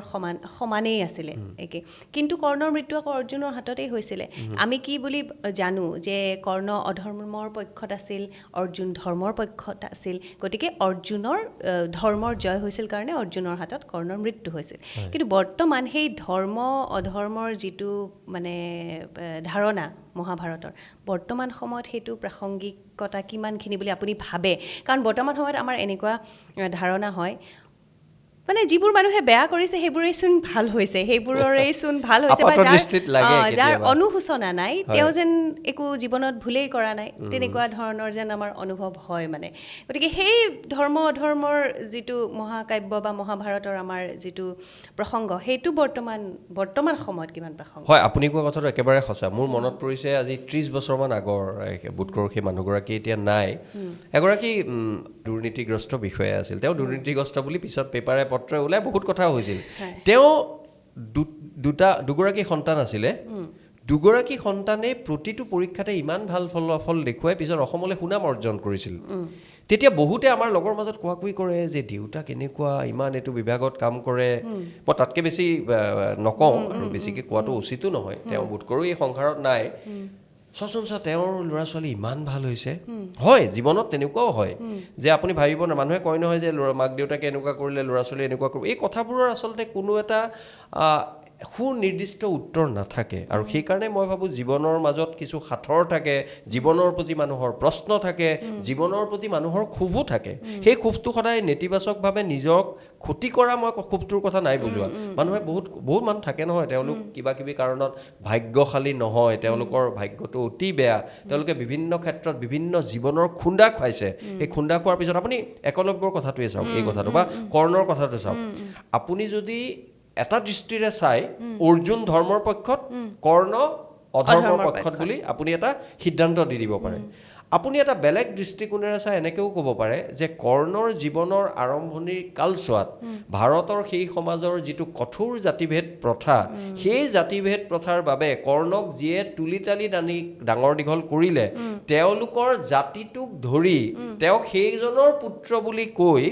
ভাৰতীয় সমাজত এই যে সকলো মানুহ যে সমান নহয় সমমৰ্যাদাৰ নহয় সেইটো যিটো বাৰ্তা দিলে এইটোতো অতি দৰকাৰী কথা নহয় এইটোতো সমাজখনৰ কাৰণে ক্ষতিকৰ সেই দিশৰ পৰা যদি চাই কৰ্ণৰ কথাটো হয়তো আপুনি যুক্তিযুক্ততা বিচাৰি পাব সেই যুক্তিযুক্ততা অৰ্জুনৰ সমান যুক্তি হয় নহয় এইটো বেলেগ কথা কিন্তু অলপ যুক্তিযুক্ততা আছে আৰু একলব্যৰ কথাটো একলব্যৰ একো দুখ নাই একলব্যক আচলতে মই ভাবোঁ একলব্যৰ পৰা সকলোৱে শিকিব লগা আছে যে আৰু মইতো ভাবোঁ মই ভাবোঁ এনেকৈ ক'ব লাগে নাই নাজানো, আপুনি হয়তো পিছত সম্পাদনো কৰিব পাৰে, তথাপি মই মনলৈ আহিছে নকৰিলে ভাল পাম কওঁ। মইতো ভাবোঁ একলব্যই তেওঁ আঙুলি কাটি দিবই নালাগিছিল। মোৰ এনেকুৱা লাগে, মোৰতো এটা কল্পনা কৰিব মন যায় কিহৰ বাবে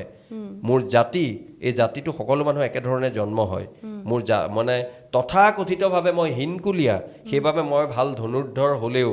মোৰ মানে গুৰুৱে মোৰ ছাৰজন এটা মানে আজি গুৰু দক্ষিণা বিচাৰিছে এনেকুৱা এটা বস্তু, মই ধনুখন ধৰিব নোৱাৰা হওঁ। মইতো অলপমান বিদ্ৰোহী একলব্য হ'লে, আৰু মই এই কল্পনা শক্তিৰ কথা আৰু এটা কাৰণত কৈছোঁ দেই স্বৰ্ণালী, এইটো অসমীয়া মানুহে গৌৰৱ কৰিব লাগে। আপুনি জানেই আমাৰ যে ৰামায়ণ, তামিলৰ পিছতেই প্ৰথম ৰামায়ণ আমাৰ মাধৱ কন্দলী ৰামায়ণ। মাধৱ কন্দলীক শংকৰদেৱে পূৰ্ব কবি অপ্ৰমাদী বুলি সন্মান যাচি থৈ গৈছে। সেই শংকৰদেৱ মাধৱদেৱৰ সময়ত কিন্তু 7 কাণ্ড ৰামায়ণ মাধৱ কন্দলীৰ 2টা কাণ্ড বিচাৰি পোৱা নগ'ল। প্ৰথম মাজৰ 5টা আছিলে, মানে 5টা কাণ্ড আছিলে, প্ৰথমটো নাই শেষৰটো নাই। তেতিয়া শংকৰদেৱে ক'লে মাধৱদেৱক, বঢ়াৰপু তুমি আদি কাণ্ডটো কৰা, মই উত্তৰা কাণ্ডটো কৰোঁ। এতিয়া এইখিনি কথা গুৰুত্বপূৰ্ণ। উত্তৰা কাণ্ডত মই যে একলব্যক অলপ বেলেগ ধৰণে কল্পনা কৰিছোঁ, মই অনুপ্ৰেৰণা কাৰ পৰা পাইছোঁ? শংকৰদেৱৰ পৰা। শংকৰদেৱৰ উত্তৰা কাণ্ডত যিগৰাকী সীতাৰ কথা আছে, সেইগৰাকী সীতা ভাৰতৰ আন কোনো ৰামায়ণত নাপায়। বিদ্ৰোহিনী সীতা। অলপতে আমাৰ বিশিষ্ট পণ্ডিত, ইংৰাজী সাহিত্যৰ আগৰ ভূতপূৰ্ব অধ্যাপক ডক্টৰ তিলোত্তমা মিশ্ৰই বাইদেৱে ইংৰাজীত এখন ভাল গ্ৰন্থ লিখিছে, মানে অসমীয়া সীতাৰ কথা। শংকৰদেৱৰ সীতা, মানে সেই মাধৱ কন্দলী নহয়, কাৰণ উত্তৰাকাণ্ড শংকৰদেৱে লিখিছে। তাত কি কয় যে ফাট মেলা যেতিয়া সীতাৰ পৰীক্ষা লয় আৰু তেতিয়া ফাট মেলা বসুমতী পাতালে লুকাওঁ, এইটো আপুনি পাব উৰিয়া ৰামায়ণ, বাঙালী ৰামায়ণতো পাব। তাৰ পিছৰ বাক্যটো চাব, ফাট মেলা বসুমতী পাতালে লুকাওঁ, ইটো ৰামচন্দ্ৰৰ মুখকো নাচাওঁ। কোনো ৰামায়ণত নাই। তাৰমানে শংকৰদেৱৰ সীতা, তাৰমানে আমাৰ সীতা, তাৰমানে অসমীয়া সীতা, বিদ্ৰোহিনী। এই অসমীয়া সীতাই এই ধৰণৰ অন্যায় মানে যদিও শেষত গ্ৰহণ কৰিছে, তেওঁ কৈছে এই ৰামচন্দ্ৰৰ মই মুখো নাচাওঁ। ৰামচন্দ্ৰ মানে কোন? মৰ্যাদা পুৰুষোত্তম ভগৱান। তেওঁকো শংকৰদেৱৰ সীতাই কৈ গৈছে। তাৰমানে নাৰী মুক্তি, নাৰী সবলীকৰণৰ কথা কৈ থকা বহু মানুহক মই এইবোৰ কথাই কওঁ। যেনেকৈ আজি আপুনি মহাভাৰতৰ অৰ্জুন বা শ্ৰীকৃষ্ণক আমি আলোচনা আপুনি আগতে কৰিছে আন এজন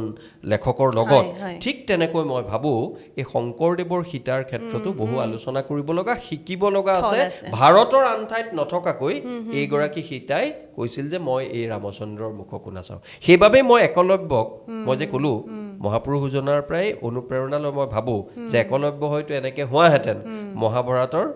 অলপ হয়তো গতি ধাৰাটো বেলেগ হ'লহেঁতেন। বাৰু যি নহওক, সেইটো মোৰ কল্পনা, এইটো কল্পনা মই স্বাধীন মানুহ কাৰণে মই কল্পনা কৰিছোঁ। কিন্তু যিখন মহাভাৰত আমি পালোঁ, সেই মহাভাৰতৰ পৰাও আমি বহু কথা শিকিব পাৰোঁ। আৰু এই অন্যায়ৰ কথাটোতো আমি শিকিলোঁ যে অন্যায়ো হয়, তাৰমানে পৃথিৱীত আপুনি নিবিচাৰিলেও অন্যায় হয়, অবিচাৰ হয়। আৰু সেই অন্যায় অবিচাৰ কেতিয়াবা যিজন অন্যায়ৰ বলি হয়, তেওঁ কিন্তু মন নাথাকিলেও তেওঁ কিন্তু গুৰুৰ বাবে বা আনৰ বাবে, মই ঠিক গুৰু বুলি নকওঁ, আনৰ বাবে কেতিয়াবা মানুহে আত্মবলিদান বা কিছু পৰিমাণে ত্যাগ কৰে। সেই ত্যাগ কিমান পৰ্যায়ত একবিংশ শতিকাত কৰিব, সেই কথাবোৰ প্ৰশ্ন কৰিব লাগে আৰু সেই কথাবোৰ নতুনকৈ পুনৰ বিশ্লেষণ কৰিব লাগে বুলি মই ভাবোঁ। আমি যিমানখিনি পাতিলোঁ কথা, অৰ্জুনৰ চৰিত্ৰটো ফহিয়াই চালে আমাৰ এনেকুৱা লাগে যে আমিও একোজন অৰ্জুনেই। কিন্তু আমি হয়তো সেই যুদ্ধ ক্ষেত্ৰত ধনুকাৰ লৈ থিয় হোৱা নাই, কিন্তু আমি আমাৰ জীৱন যুদ্ধত কিন্তু সদায় এটা যুদ্ধ চলিয়ে থাকে আমাৰ। আমি অন্তৰ্দ্বন্দ্বত ভুগোঁ, আমাৰ যুক্তিৰ সৈতে আৱেগৰ যুদ্ধ, আমাৰ নিজৰ মনৰ মাজত থকা ভয়ৰ সৈতে যুদ্ধ। প্ৰতিটো খোজতে আমি যদি আমাৰ কেৰিয়াৰ বাছনিৰ ক্ষেত্ৰতো আমি কেতিয়াবা আমাৰ যুদ্ধ কৰিব লগা হৈছে, বা জীৱনৰ বিভিন্ন সিদ্ধান্ত লোৱাৰ ক্ষেত্ৰতো আমি যুদ্ধ কৰিবলগীয়া হৈছে নিজৰ মাজতে। গতিকে সেইবোৰ যে দুমোজা, আকৌ সেই দুমোজাৰ কথাটোৱে আহে। আচলতে অৰ্জুন বুলি ক'লে সেই দুমোজাৰ কথাটো আহে। আমি আমাৰ লগত ৰিজালে সেই দুমোজাৰ কথাটোৱে আহে, কাৰণ আমি আচলতে সেই দুমোজাতেই পৰি থাকোঁ। গতিকে সেই দুমোজাৰ পৰা পৰিত্ৰাণ আমি এনেধৰণৰ কথা বতৰাবোৰৰ পৰাই নিশ্চয় পাম। যদি কোনোবাই গীতাখন পঢ়িছে, পঢ়ি তাৰ সাৰমৰ্ম বুজিছে, তেতিয়া বেলেগ কথা। কিন্তু যিয়ে নপঢ়ে বা যিয়ে পঢ়া নাই বা যিয়ে গীতাখন পঢ়িও বুজি উঠা নাই, তেওঁলোকে কেনেকৈ বুজিব? চাওক স্বৰ্ণালী, মই এটা ব্যক্তিগত কথা অতি বিনম্ৰতাৰে সৈতে ক'ব বিচাৰোঁ। গীতাৰ বিষয়ে মই এখন গ্ৰন্থত অকণমান লিখিছোঁ। তাৰ অৰ্থ এইটো নহয় যে গীতা মই খুব বুজি পাইছোঁ, গীতা মই খুব বিশ্লেষণ কৰিছোঁ, সেই কথালৈ মই যাব বিচৰা নাই। মই গীতা পঢ়াৰ আগতেই বা যিখিনি পঢ়িছোঁ সেইখিনি পঢ়াৰ আগতেই মোৰ জীৱনত মই কিন্তু এটা সিদ্ধান্ত লৈছিলোঁ। আৰু সেই সিদ্ধান্তটো সেই সময়ত মা দেউতাই মোৰ বেয়া পাইছিল, আৰু পিছত গৈ কিন্তু মা বৰ বেছিদিন জীয়াই নাথাকিল কাৰণ খুব কম সময়তে মই হেৰুৱাইছোঁ দেউতাহঁতে দেখিলে যে মোৰ সিদ্ধান্তটো ভুল সিদ্ধান্ত নাছিল তাৰমানে মানুহৰ এটা আত্মবিশ্বাস থাকিলে মই কোনো অহংকাৰ গৌৰৱেৰে নাই কোৱা কিন্তু মোৰ জীৱনৰ সত্য সকলো মানুহে জানেই যি মানুহে মোক অকণমান হ'লেও ভাল পায় বা মোৰ জীৱনৰ কথাবোৰ তেওঁলোকে কেতিয়াবা জুমি চাবলৈ চেষ্টা কৰে যে 1987 চনত যেতিয়া মই কটন কলেজিয়েট স্কুলৰ পৰা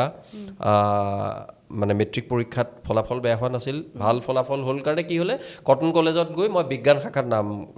লগালোঁ উচ্চতৰ মাধ্যমিকত আৰু বিজ্ঞান শাখাত নাম লগোৱাৰ পিছত সাধাৰণতে মাক দেউতাকে এটা কথাই কয় যে অভিযন্তা হ'ব লাগিব নহ'লে চিকিৎসক হ'ব লাগিব মই আছিলোঁ বি ছেকশ্যন মানে এডভান্স মেথছ লোৱা তেতিয়া বায়'লজি এডভান্স মেথছ ল'লে তেওঁলোক আৰু এগ্ৰিকালচাৰ পঢ়িব নোৱাৰে তেওঁলোক চিকিৎসক হ'ব নোৱাৰে ভেটেনেৰিও পঢ়িব নোৱাৰে তেওঁলোক ইঞ্জিনিয়াৰিং লাইন বা পিয়'ৰ ছায়েন্স লাইনতে যাব লাগিব মই কিবা কাৰণত পঢ়িলোঁ বায়'লজিটো তেতিয়াই মই সিদ্ধান্ত লৈছিলোঁ নপঢ়োঁ তাৰপিছত বি ছেকশ্যনত এডভান্স মেথ পঢ়িলোঁ পিছত মই দেখিলোঁ যে বিজ্ঞান বিষয়টোৱে মোৰ ভাল লগা নাই আৰু সেইবাবে 89 চনত 1989ত মই উচ্চতৰ মাধ্যমিক পাছ কৰিলোঁ কটন কলেজৰ পৰা আৰু এতিয়াৰ NIT বুলি কোৱা REC চুৰা 3খনমান RECত মোৰ যিটো এণ্ট্ৰেঞ্চ পৰীক্ষাত মানে যদিও ভাল পোৱা নাছিলোঁ ফলাফল ইমানো বেয়া হোৱা নাছিল মই চিট পালোঁ আৰু একে সময়তে মই দিল্লী বিশ্ববিদ্যালয়ত ইয়াৰ বিজ্ঞানৰ পৰা গৈ ইতিহাস আৰু দৰ্শন বিভাগত হংসৰাজ কলেজত ইতিমধ্যে নাম লগাইছিলোঁ গতিকে সাংঘাতিক এটা অন্তৰ্দ্বন্দ্ব মা দেউতাৰ মই একমাত্ৰ সন্তান মা দেউতাই বিচাৰিছে ইমান ভাল REC এতিয়াৰ NITত চিট পাইছে তাত গৈ পঢ়িব লাগে কিন্তু মই ভাবিলোঁ নাই মই যিহেতু ভাল পোৱা নাই সেই বস্তুটো নপঢ়োঁ গতিকে মই এইটো কথা কৈছোঁ আকৌ কৈছোঁ কোনো গৰ্ব অহংকাৰেৰে নহয়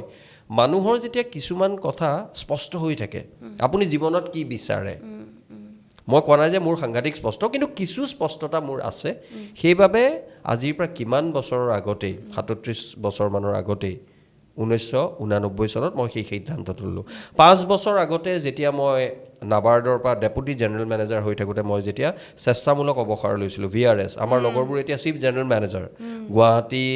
নাবাৰ্ড অফিচৰ CGM আমি দুজনেই সোমাইছিলোঁ প্ৰবেশ্যনেৰী অফিচাৰ 1996ত এইটো অঞ্চলৰ পৰা ভাৰতৰ পৰা বোধকৰো 80জনমান আছিলে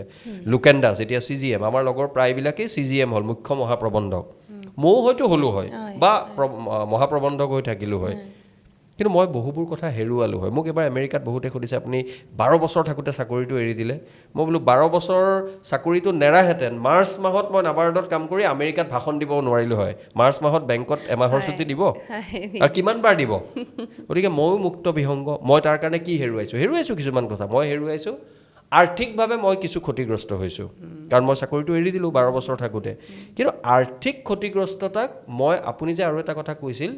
সিদ্ধান্ত লোৱাৰ সময়ত সকলোৰে লগত কথা পাতি অকল নিজৰ বিবেকেৰেও নহয় কাৰণ খুব গুৰুত্বপূৰ্ণ সিদ্ধান্ত মানুহে চাকৰি নাপায় মই ইমান এটা ভাল চাকৰি পাই মই এৰিছোঁ 12 বছৰ থাকোঁতে আৰু বহু মানুহৰ ক্ষেত্ৰত এনেকুৱা দেখা যায় জীৱনত মই কিন্তু তেতিয়া মই পৰিবাৰ ৰঞ্জিতাৰ লগত আলোচনা কৰিছোঁ মোৰ ল'ৰা ছোৱালী ডাঙৰ দেৱাস্মিত প্ৰাচিতা তেওঁলোকৰ লগত আলোচনা কৰিছোঁ সকলোৱে ক'লে ৰঞ্জিতাই এটা কথা ক'লে যদি ৰাজনীতি যোগদান নকৰা তুমি স্বেচ্ছামূলক অৱসৰ লোৱা মোৰ আপত্তি নাই গতিকে মই সেইফালৰ পৰা সেউজীয়া সংকেত এটা পালোঁ ল'ৰা ছোৱালীয়ে ক'লে আজিকালি ল'ৰা ছোৱালী কিন্তু সেই ক্ষেত্ৰত কিন্তু তেওঁলোক কিন্তু খুব স্পষ্ট তেওঁলোকে ক'লে দেউতা তোমাৰ যদি ভাল লগা নাই আৰু তুমি যদি আৰ্থিকভাৱে আমাক বলে পাৰিবা মানে কি আৰু তেওঁলোক যিহেতু পঢ়ি আছিল বুলি ভাবা তেতিয়াহ'লে আমাৰ একো আপত্তি নাই তুমি নিজৰ সিদ্ধান্ত নিজৰ লোৱা বহুতে হয়তো ক'লে হয় নাই মানে নাবাৰ্ডত দুবছৰে LTC পায় ফৰেনলৈ যাব পাৰিছিলোঁ ডাঙৰ কথা তো মইতো এতিয়া নাবাৰ্ড এৰি পেলাই তাতকৈ বেছি এতিয়া মানে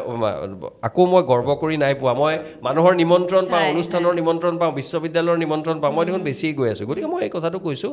মানুহে মোৰ জীৱনত মই দুটা সিদ্ধান্ত দেখিলোঁ এই দুটা সিদ্ধান্তৰ জৰিয়তে তাৰমানে মানুহে ইচ্ছা কৰে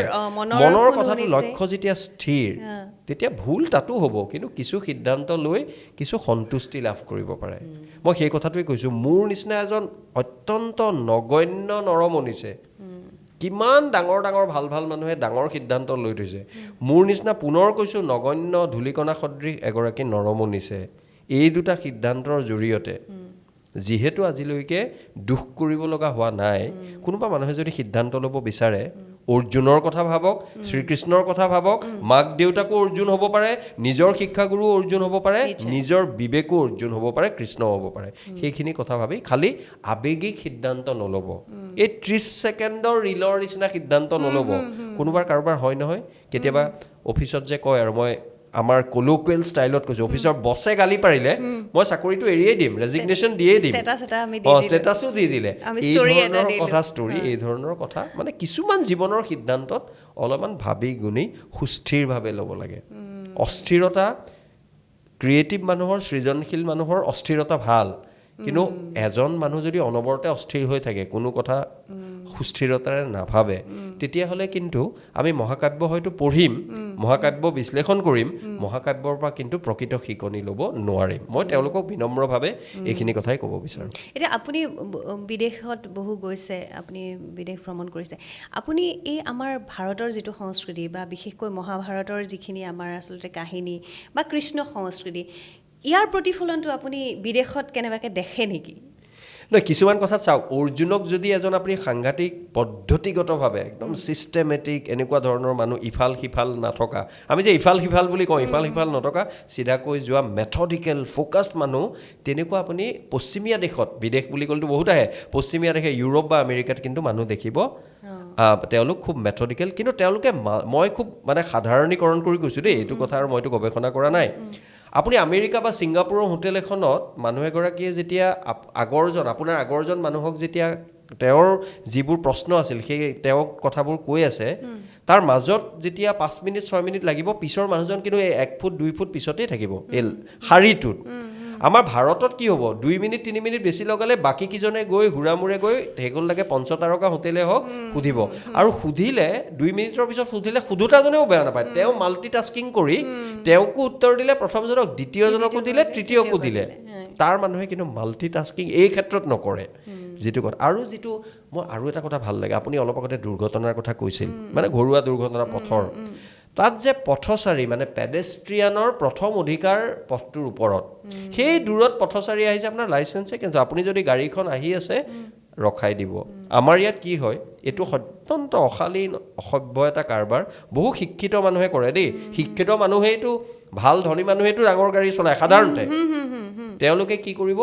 তেওঁলোকৰ গাড়ীখন বোকা পানী, অধিকাংশ নহ'লেও বুজন এটা সংখ্যাই তেনেকুৱা কৰে, আৰু পথচাৰীৰ প্ৰতি তেওঁলোকৰ সামান্যতম ন্যূনতম বিন্দু মাত্ৰও তেওঁলোকৰ ভাল ভাৱ সদ্ভাৱ নাই, ভাবে পথচাৰীসকল তৃতীয় শ্ৰেণীৰ নাগৰিক। এই ধৰণৰ বহু কথা আছে। তেনেকৈ আকৌ বহুত ভাৰতত ভাল আছে, আপুনি চিকিৎসাৰ ক্ষেত্ৰতে কওক, তাৰ চিকিৎসা ভাল হয়, বহু মানুহতো আমেৰিকালৈ যায়, কিন্তু সাধাৰণ বেমাৰ এটাত পৰি প্ৰথম চিকিৎসালয়লৈ যোৱাৰ সময়ত এই নীতি নিয়মৰ মেৰ পেছে, তাত তাৰমানে ৰজায়ো একেধৰণৰ পাব, প্ৰজায়ো পাব, কিন্তু নীতি নিয়মবোৰ ইমানেই মানে পদ্ধতিগত, তাত তাৰমানে আপুনি আমাৰ ইয়াৰ নিচিনাকৈ গৈ বোলে এক্সৰেখন কৰাই দিয়ক, ব্লাড টেষ্টকেইটা চুগাৰটো কৰাই দিয়ক, আৰু আল্ট্ৰাচাউণ্ডখন কৰাই দিয়ক, তেনেকৈ কৰিব নোৱাৰে। আপুনি এজন জিপিৰ ওচৰলৈ যাব লাগিব, তেওঁ আপোনাক দিব, এইটো হয়তো 15 দিনৰ কাৰবাৰ এটা হ'ব পাৰে। কিন্তু মই দেখিছোঁ মোৰ বন্ধু বা মোৰ নিকট সম্বন্ধীয় এজন ভাইটিৰ ক্ষেত্ৰতে হৈছিল, ইমাৰ্জেঞ্চি ইউৰোপৰ এখন দেশত, মই দেশখনৰ নামটো ক'ব বিচৰা নাই যিহেতু অসুস্থতাৰ কথা, সেই দেশখনত তেওঁ যেতিয়া গুৰুতৰভাৱে অসুস্থ হৈছিলে, তেওঁ যিটো চিকিৎসা পালে, কৈছে বোলে ময়ো একেটা চিকিৎসা পালোঁ, তেওঁ অভিযন্তা, ভাল চাকৰিয়ে কৰে, মোৰ ইয়াত থকা যদি কোনোবা পানীৰ কাম কৰোঁতা বা মালী বা ৰাষ্ট্ৰপতি বা প্ৰধানমন্ত্ৰী একেটাই পাব। কিন্তু মানে জৰুৰী অৱস্থাত যেতিয়া হঠাৎ তেওঁক যেতিয়া চিকিৎসা প্ৰয়োজন হ'ব, দৰকাৰ হ'লে হেলিকপ্টাৰ সকলোৰে বাবে আহিব, তেওঁক লৈ যাব আৰু প্ৰকৃত চিকিৎসা প্ৰদান কৰিব। খালি আমাৰ নিচিনাকৈ মই দুটা দিশ ক'লোঁ, কাৰণ ক'বলৈতো বহুত কথা আছে, মানে ভালো এনেকুৱা নহয় যে বিদেশৰ সকলো ভাল। আমেৰিকাত কেতিয়াবা লাগে ডাঙৰ ডাঙৰ গাড়ী এজন মানুহে চলায়, কফিটো লৈ ল'ব, আৰু এখন গাড়ী কেতিয়াও পুলো কমকৈ কৰে, মানে এখন গাড়ী লৈ কিমান তেওঁলোকে, অৱশ্যে বেলেগ প্ৰদূষণ কম, কিন্তু ইমান গাড়ী চলে ৰাস্তাত, মানে আপুনি গাড়ীয়ে গাড়ী, পাৰ্কিং প্লেচত গাড়ীয়ে গাড়ী, এনেই কিন্তু আপুনি কোনোবা ঠাইলৈ গ'লে জনশূন্য যেন দেখে। গতিকে এক ধৰণৰ তাতো এক দ্বন্দ্ব, এক ধৰণৰ তাৰতম্য, স্ববিৰোধিতা দেখি যায়। গতিকে বহু মানুহে বিদেশ বুলি ক'লে সাংঘাতিক হয়, বিদেশৰ ভাল কথা আছে, আমাৰো ভাল কথা আছে,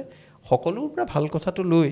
শিকিব পৰাটো, বিশেষকৈ অৰ্জুনৰ ক্ষেত্ৰত মই সেই চিষ্টেমেটিক মেথডিকেল পদ্ধতিগত যিটো মানুহৰ দৃষ্টিকোণ, সেইটো বিদেশত বেছিকৈ দেখোঁ। প্ৰতিফলন আপুনি দেখিবলৈ পাইছে। ভাৰতত অলপ হৈছে হুলস্থুলীয়া কাৰবাৰটো বেছি। নহয়, এইটো আচলতে অকল ভাৰতক দুখ দিয়ে, উন্নয়নশীল য'ত মানে জনসংখ্যা বেছি হয় তাত অকণমান হৈছে নকৰিলে হয়তো মানুহে কিবা কথা নাপায়ো,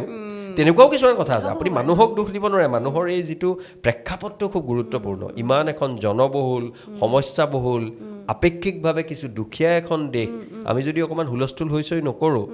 আমি হয়তো ৰাজনীতিবিদজনৰ বা আমোলাজনৰ দৃষ্টি আকৰ্ষণ কৰিব নোৱাৰিম গতিকে সেইটো আমাৰ স্বভাৱগতভাৱে থাকি গ'ল সেইকাৰণে য'তে ত'তে আমি অলপ হুলস্থুল কৰি দিওঁ আৰু মই বেলেগক দোষ নিদিওঁ আমিয়ে কৰোঁ ভাৰতত সেইকাৰণে আচলতে আমাৰ কাৰণে প্ৰত্যাহ্বানো যথেষ্ট আমি সেই অৰ্জুন হৈ থাকিবলৈও আমাৰ যথেষ্ট প্ৰত্যাহ্বান আছে কাৰণ তেনেকুৱাই হৈ গৈছে আচলতে ব্যৱস্থাবোৰ এতিয়া অৰ্জুনৰ কাৰণেই যুদ্ধ জয় হৈছিলে কুৰুক্ষেত্ৰৰ যুদ্ধত অৰ্জুনৰ কাৰণেই জয় হৈছিলে কিন্তু অৰ্জুনে কেতিয়াও মানে শাসনত থকাৰ বা ৰজা হোৱাৰ কেতিয়াও সপোন দেখা নাছিলে সেইটো ৰাজনৈতিক দিশৰ পৰা যদি চোৱা যায় মানে তেখেতেতো কেতিয়াও তেখেতৰ কাৰণেই গোটেই কুৰুক্ষেত্ৰৰ যুদ্ধ জয় হ'ল বা ধৰ্ম স্থাপনা হ'ল অৰ্জুনৰ কাৰণে আৰু কৃষ্ণয়ো সেই অৰ্জুনকে তেনেধৰণে নিৰ্দেশনা দি লৈ গৈছিল কিন্তু অৰ্জুনৰ যে সেই লালসা নাছিলে মানুহৰ ক্ষমতাৰ প্ৰতি যিটো লিপ্সা অবাধ লিপ্সা মানুহৰ লাগিব দেই মানুহৰ এটা লাগিব যে হেঁপাহ আৰু হাবিয়াস লাগিব কিন্তু হেঁপাহ আৰু হাবিয়াস যেতিয়া বাধাহীন হৈ লেকামহীন ঘোঁৰাৰ দৰে একেবাৰে অবাধ লিপ্সালৈ পৰিণত হয় তেতিয়া কথাবোৰ অলপ গণ্ডগোল হৈ পৰে আমি সমগ্ৰ পৃথিৱীতে এইবোৰ দেখিছোঁ সময়ে সময়ে আমি যদি নিজেও নিজক যদি তেনেকুৱা এটা আমাৰো হয়তো বহুত দুৰ্বলতা আছে আমিও তেনেকে ভাবিম ন মই মোৰ কাৰণে হ'ল এতিয়া মই কিয় পিছু হুকি আহিম বুজিছোঁ চাগে আমাৰো মনত তেনেকুৱা সময়ৰ লগে লগে কিছুমান দৃষ্টিকোণ সলনি হয় সেই কথাবোৰো ল'ব লাগিব চাওক পৃথিৱীত মই হিউমেনিটিজ পঢ়িছিলোঁতো বা ছায়েন্সৰ পৰা গতিকে ইয়াত কোনো কথা যে এইটোৱে সত্য বা সিটোৱে সত্য তেনেকুৱা কথা নাই বহুবোৰ কথা সত্য হ'ব পাৰে যে ভাৰতখন উন্নত ৰাষ্ট্ৰ ভাৰতৰ অৰ্থনীতি ভাৰতৰ সমাজ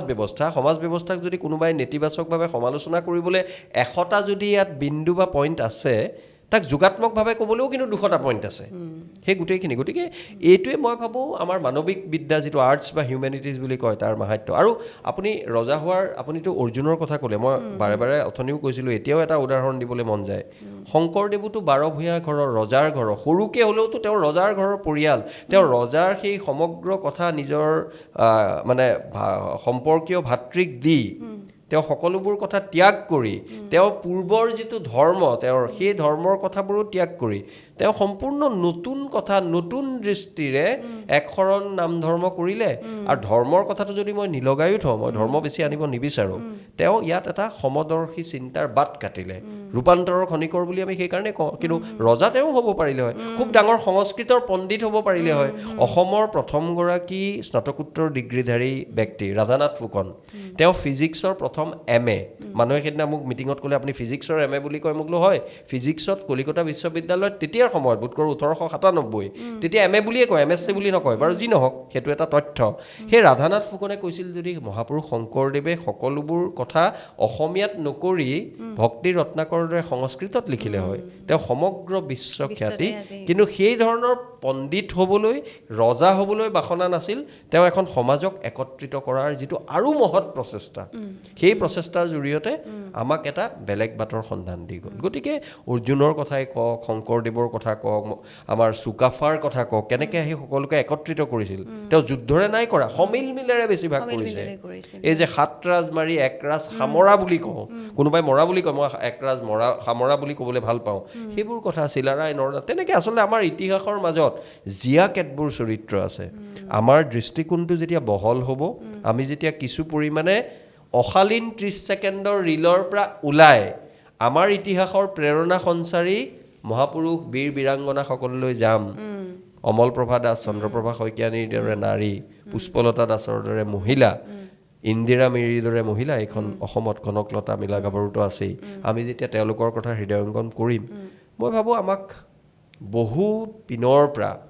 সেই ধৰণৰ মহাকাব্যৰ বীৰ বীৰাংগনাই বা মহাকাব্যৰ চৰিত্ৰই দিব পৰা কথা তেওঁলোকেও ক'ব নিশ্চয় গ্ৰহণ কৰাটোহে আমাৰ মূল কথা যথেষ্টখিনি কথা পাতিলোঁ আমি মোৰ এই গোটেইখিনি কথা পাতি মোৰ এটাই অনুভৱ হৈছে যে আচলতে আমাৰ প্ৰত্যেকৰে জীৱন সংগ্ৰামৰ প্ৰতিফলনেই হৈছে এই অৰ্জুন নামৰ চৰিত্ৰটো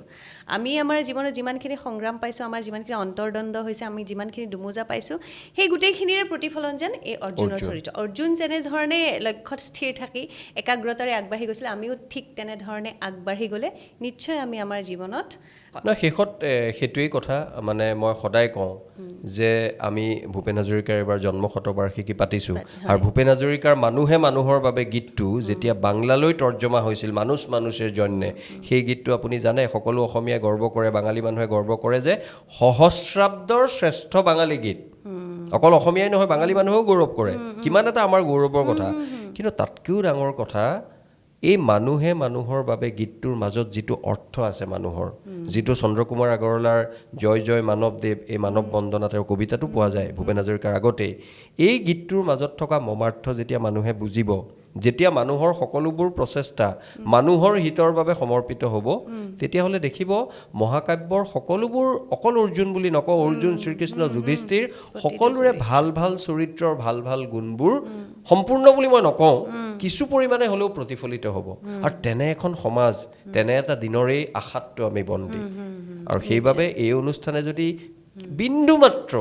কোনোবা কেইজনমান মানুহকো যদি উদ্বুদ্ধ কৰিব পাৰে, মই ভাবোঁ সেয়াই আমাৰ সফলতা। একেবাৰে ধন্যবাদ জনাইছোঁ, যথেষ্ট সময় আপুনি দিলে আমাৰ এই অনুষ্ঠানটিলৈ আহিলে। মোৰো ভাল লাগিলে কথা পাতি, আৰু দৰ্শকেও নিশ্চয় ভাল পাব, আপোনাৰ কথাবোৰ এনেও ভাল লগা, আৰু গতিকে আজিৰ এই বিশ্লেষণটো খুব ভাল লাগিলে। ধন্যবাদ জনাইছোঁ। মোৰ ফালৰ পৰা ধন্যবাদ জনাই মই দৰ্শক ৰাইজকো ধন্যবাদ জনাইছোঁ। আৰু সময় সুবিধা পালে তেওঁলোকে চাব, আৰু সামাজিক মাধ্যমত তেওঁলোকৰ নিজা ধৰণেৰে ভয়ভীত নোহোৱাকৈ তেওঁলোকে মতামত দিব। নিশ্চয় ধন্যবাদ জনাইছোঁ। আৰু দৰ্শকসকল, এয়া আছিলে মহাভাৰত কথা নৱভাৰতৰ আমাৰ যিটো নতুন ছিজন, এই ছিজনৰ দ্বিতীয়টো খণ্ড। আৰু আজি আমি অৰ্জুন চৰিত্ৰটোৰ বিষয়ে কথা পাতিলোঁ, আৰু এই ধৰণে মহাভাৰত মহাকাব্যৰ আন এটা চৰিত্ৰৰ সৈতে, আন এগৰাকী অতিথিৰ সৈতে আপোনালোকৰ সৈতে পুনৰ লগ হ'ম। আজিলৈ যিহেতু সময় হৈ আহিল, বিদায় লৈছোঁ। ধন্যবাদ।